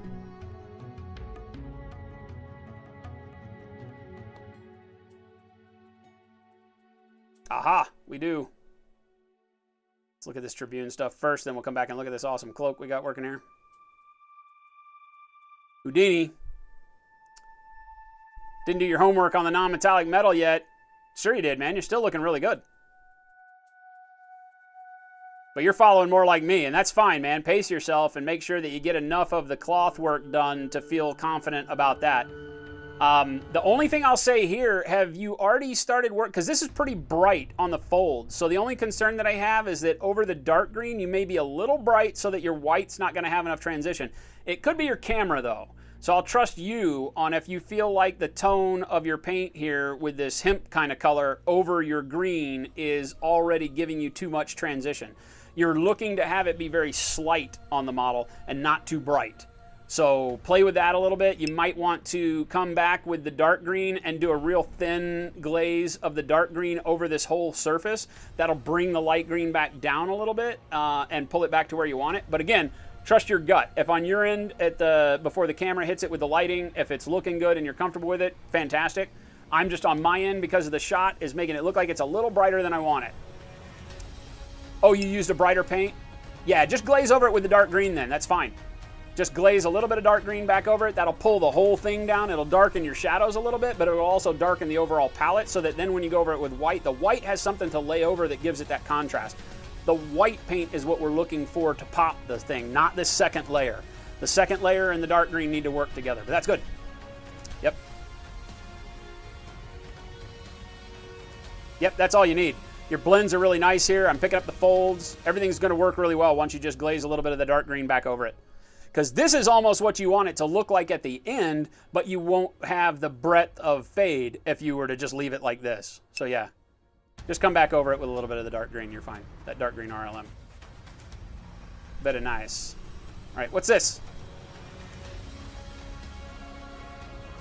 Blues light painting, arm and cloak. Should you go brighter on the flames at the bottom? Dude, I love the fact that they're just a hint of them and that they glow up into the star field, man. I don't know that I would push anymore. You might find like where the flames are tallest in this area that you could come in with almost, I don't want to say like a pure white, but you know, drive this bright color, whether this is a green yellow or a yellow that your brightest color is, drive it almost to white. And you could just peek down at the bottom a little bit of the flame, right where it's thickest. Not all the way across the hem, but just, you've already kind of done it, right? Like right in here, a little right in here, and then a little right in here. Yeah, I don't know that I'd mess with it too much, man. This looks spectacular. I really like it. I really like it. Great idea. Great creativity. The glow of the flame then transferring up into the starry sky with the blues and the purples and the stars up in it, and the way the stars transition to disappearing is great. Exactly the way the light saturation would work. The eyes would struggle to find any star field down here, and then eventually they would pop a little bit as you got up into darkness. Great job. Great job. Like a fiery sunset thing going on. I dig it. Amazing work. I don't know that I'd change it too much. I might get it on the model and see how it works in relation to the rest of the work you do, like the backpack, the rest of his armor and stuff, and see if maybe you want to pop it brighter then. Remember, don't try to push any one thing on the model to completion, done, and calling it done until you get the whole model to where you're feeling like it's close to done. Because then and only then do you use that discerning eye that says what's too bright, what's too dark, you know, what doesn't transition well, and then you can start making those decisions at the end. Where it's at right now, I wouldn't touch it until you got the model assembled. Then start looking at it and see if you maybe want to pop that hem a little bit with a little bit more brightness. Awesome, though. Awesome. Armand's, it didn't load. If I do a refresh, is it going to be there? I'll do one Somebody more. likes us. Then we got to do a drawing and go see Kenny. Got a date. Makeshift Surgeon, thank you for the follow. Oh, there's a couple here. Brushes. Brushes galore. What the hell? What the hell? That's Armin right there. All those brushes going retired to the kiddie pool because now he's using bomb wicks. Sorry, not sorry. These are still good for something. Like, I use them for blending paints and doing all sorts of stuff. Never throw brushes away. But he's got himself some bomb wicks now. Hopefully they treat you well. No name on this one. I don't know who this is, but it's great. This is a good-looking model. I love it. The marbling on here is really nice. Right? I love the way you've painted the base. Bringing in a lot of color in here. And great job on the smoothness and like kind of the dull blue and purple going here as opposed to like clown bright. This is really good. Checks look really good. I think we got another shot of him too, right? Yep. I'm not mad at this at all. Wilhelm. Nice. Yeah. I'm really digging this. I like the faded blues and the faded purples. It brings a sense of realism to it, but it still keeps a nice color for the model. This is really, really good. Good choice. Good choice to not overwork this into too bright. I really, really like it. And again, great work on the checks of the diamond pattern on the legs. Spectacular looking model. Yep. No argument with anything I'm seeing here. Very, very nice. Great stuff. This is a, I don't remember, is this guy actually a Harlequin? I feel like he's a Harlequin or part of the Harlequin force, but I don't remember what he is. He's like an aspect warrior or something. Not an Eldar guy, but I like that model. I like that model a lot. Let's do some giveaways. What say you? Let's give some stuff away. I feel like that's what time it is. Shut this music up. Shut up, music.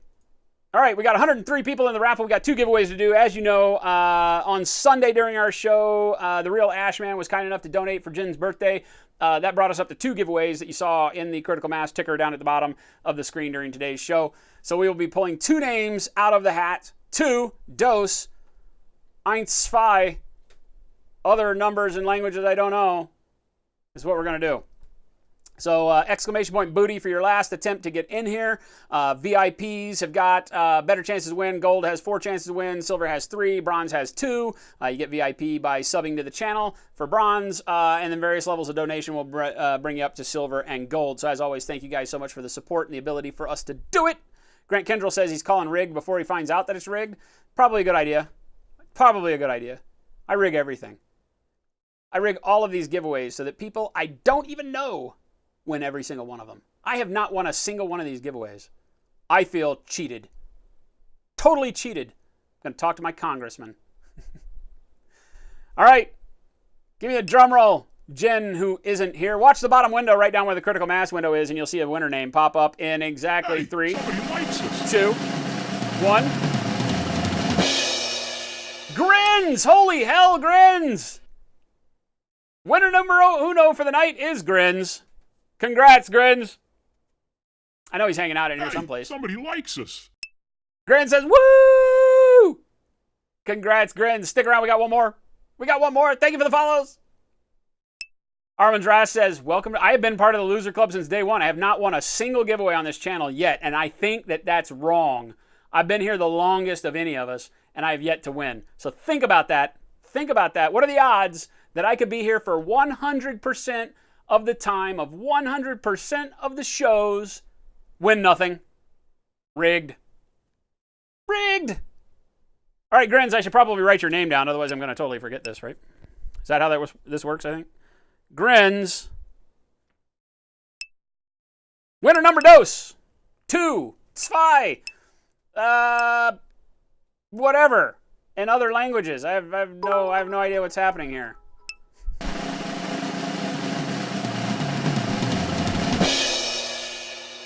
Orc Pride! Holy hell, Orc! Congratulations! Orc Pride been here a long time.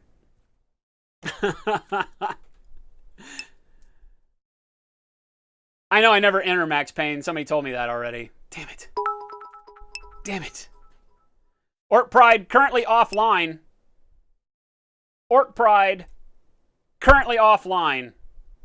Seriously?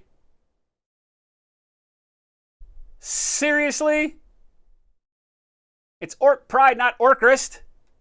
Orc Pride's not here. He doesn't get to win. He's a bronze VIP. The only people that can win without being here are gold VIP. That's it. So he's hashtag making porridge, as Grant Kendrill means, which means somebody else is going to win this. All right? Orc Pride confirmed pooping. Here we go. Hashtag making porridge. Winner number 2, really? This time for real, with enthusiasm. Neo Demon Hawk. Holy hell, man. Congratulations. Neo. Also a bronze VIP. Congrats. Are you here? Also pooping. Neo says thanks. He says thanks. All in lowercase. Thanks. I did not. It's not my job to yell at him and tell him to stop pooping, Drago. If you haven't learned yet, nothing I can do. Nothing I can do. If you choose to be pooping during the course of a giveaway, I can't help you. It's not my job. It is my job to write these names down, though. Neo Demon Hawk. Neo, congratulations. Grins, congratulations. You know what time it is. We got to do some awkward man stares and do some giveaways. Congrats to both of our winners. Both of you guys, make sure you type exclamation point winner in chat. Make sure we have your email address. Grins, I don't know if we do have yours. Neo Demon Hawk, I'm not sure if we do have yours. Maybe. Armin, we'll see you tomorrow, man. Take it easy. Yep, there you go. Muertog put winner up in chat. Thank you, my friend. Let's get over. Let's do some awkward stares. Grins, you're up first. You know what that means. You've been here long enough. I shouldn't have to explain this to you people.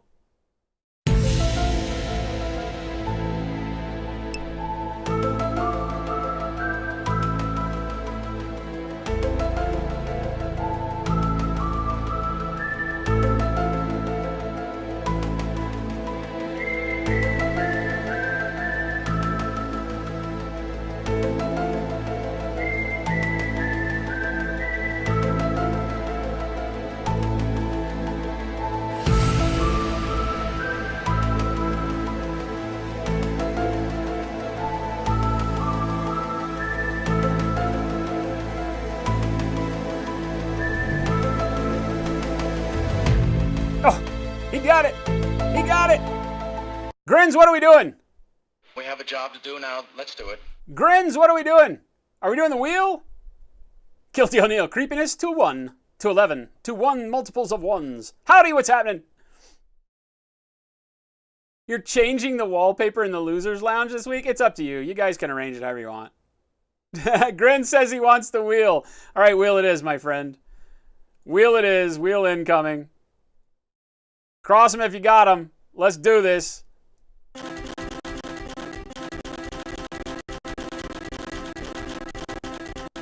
feel like it spins the wrong... Oh, there's a hundo. There goes the hundo. It's right over here. It's coming back again. It's coming back again. Ah! Oh! Don't! 50 bucks? What? What? What? Thieves! Thieves, all of you! Grins, congratulations. 50 bucks worth of spending cash in the store. That's legit. Congrats, my friend. That ain't half shabby, man. Lucky bastard. You lucky bastard. All right, close that down. Neo Demon Hawk. We've been through this before. For those of you who are not Neo Demon Hawk or Grins and maybe have not been here long enough to know exactly what this stare is all about, let's explain it. We live in a world right now where there's a little bit of inconsistency with the pleasure and the niceties. I feel like people aren't bringing enough love to the table. So we like to spread a little bit with what we call the awkward man stare. Closing the distance between myself and yourselves over the expanse of the internet with awkwardness.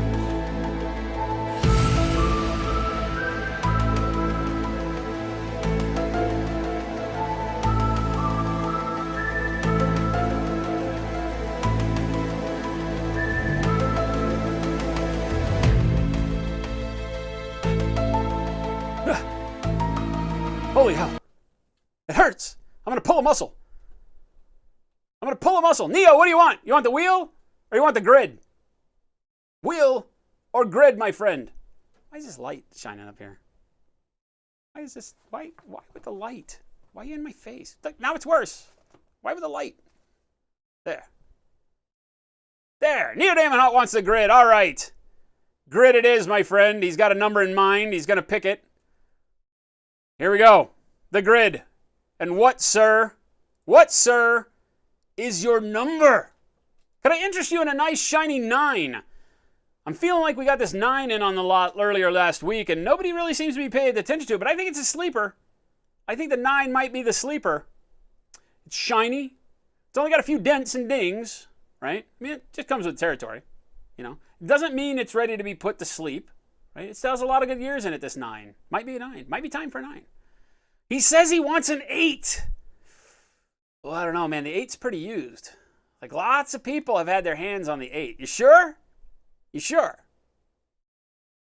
I mean, I understand, like, you know, the thrill of, like, sloppy seconds, but we're talking about, like, you know, hundreds of people here been around this 8. I ain't lying. Says he wants an 8. Says he wants an 8, so we're going to give him an 8. You really want the 8? You really want the 8? The 8 is like a doorknob. Yep, everybody's had a turn. He says, yeah, 8. He's sticking with it. All right, all the faith in 8. Here we go. 8. 25 buccarinos. Neo Demon Hawk. Congrats. Congrats, my friend. Should we look at the 9? I don't like doing that to people. Because I don't really know what's underneath these. And if I were to click the 9 and it was $100, I'd feel really bad. So we don't do that. We don't do that. I'll wait till the show closes down, then I'll check the 9, and then I'll post on Facebook either a big evil laugh or something. Congratulations, guys. And thank you all so much for hanging out with us on a Tuesday. We got to do a lot of work here, explaining a lot about our painting process, our thinness, how we get all of this to work up. Again, we will be working a little bit more on this guy tomorrow to drop in the whites so that we get the fabric where we want it to be. And then we're probably going to call him, at least for our paint-along portion, done. I'll be seeing what everybody else does with the rest of it as far as like the wood and the blade and things like that. And then I will finish mine up on my end and we'll compare notes down the road. But I've had a blast painting the guy. So tune in tomorrow. We'll work on finishing up the fabrics, and then maybe spend a little bit of time helping the people that have been following along out with any of the other details that maybe we glossed over or that they want some help figuring out. And then I think we'll be done with our paint along. I've had an absolute blast doing this guy. Couldn't be happier with the way it's turned out. So thank you guys for hanging out. Stick around. The day is not done. We're turning the reins over to Kenny at Next Level Painting. I'm going to go join him on Discord real quick. Then we're going to slide into his chat and harass him for the rest of the night. So stick around. Wait for the host. Jump over there. Pop up all the emotes. I want to see bomb snails, heart bombs, hype bows, you name it. We want to see it all over on Kenny's channel. Thank you guys. It humbles me that you choose to hang out with us here on the internet. Thanks for sticking around. To all the lurkers in the background, if you've enjoyed what you've seen tonight, please hit that follow button. Keeps us running. And we will look forward to seeing everybody back for Whip Wednesday tomorrow, same time, 2 p.m. Pacific. Love your faces. Don't go changing. We'll see you then. Adios.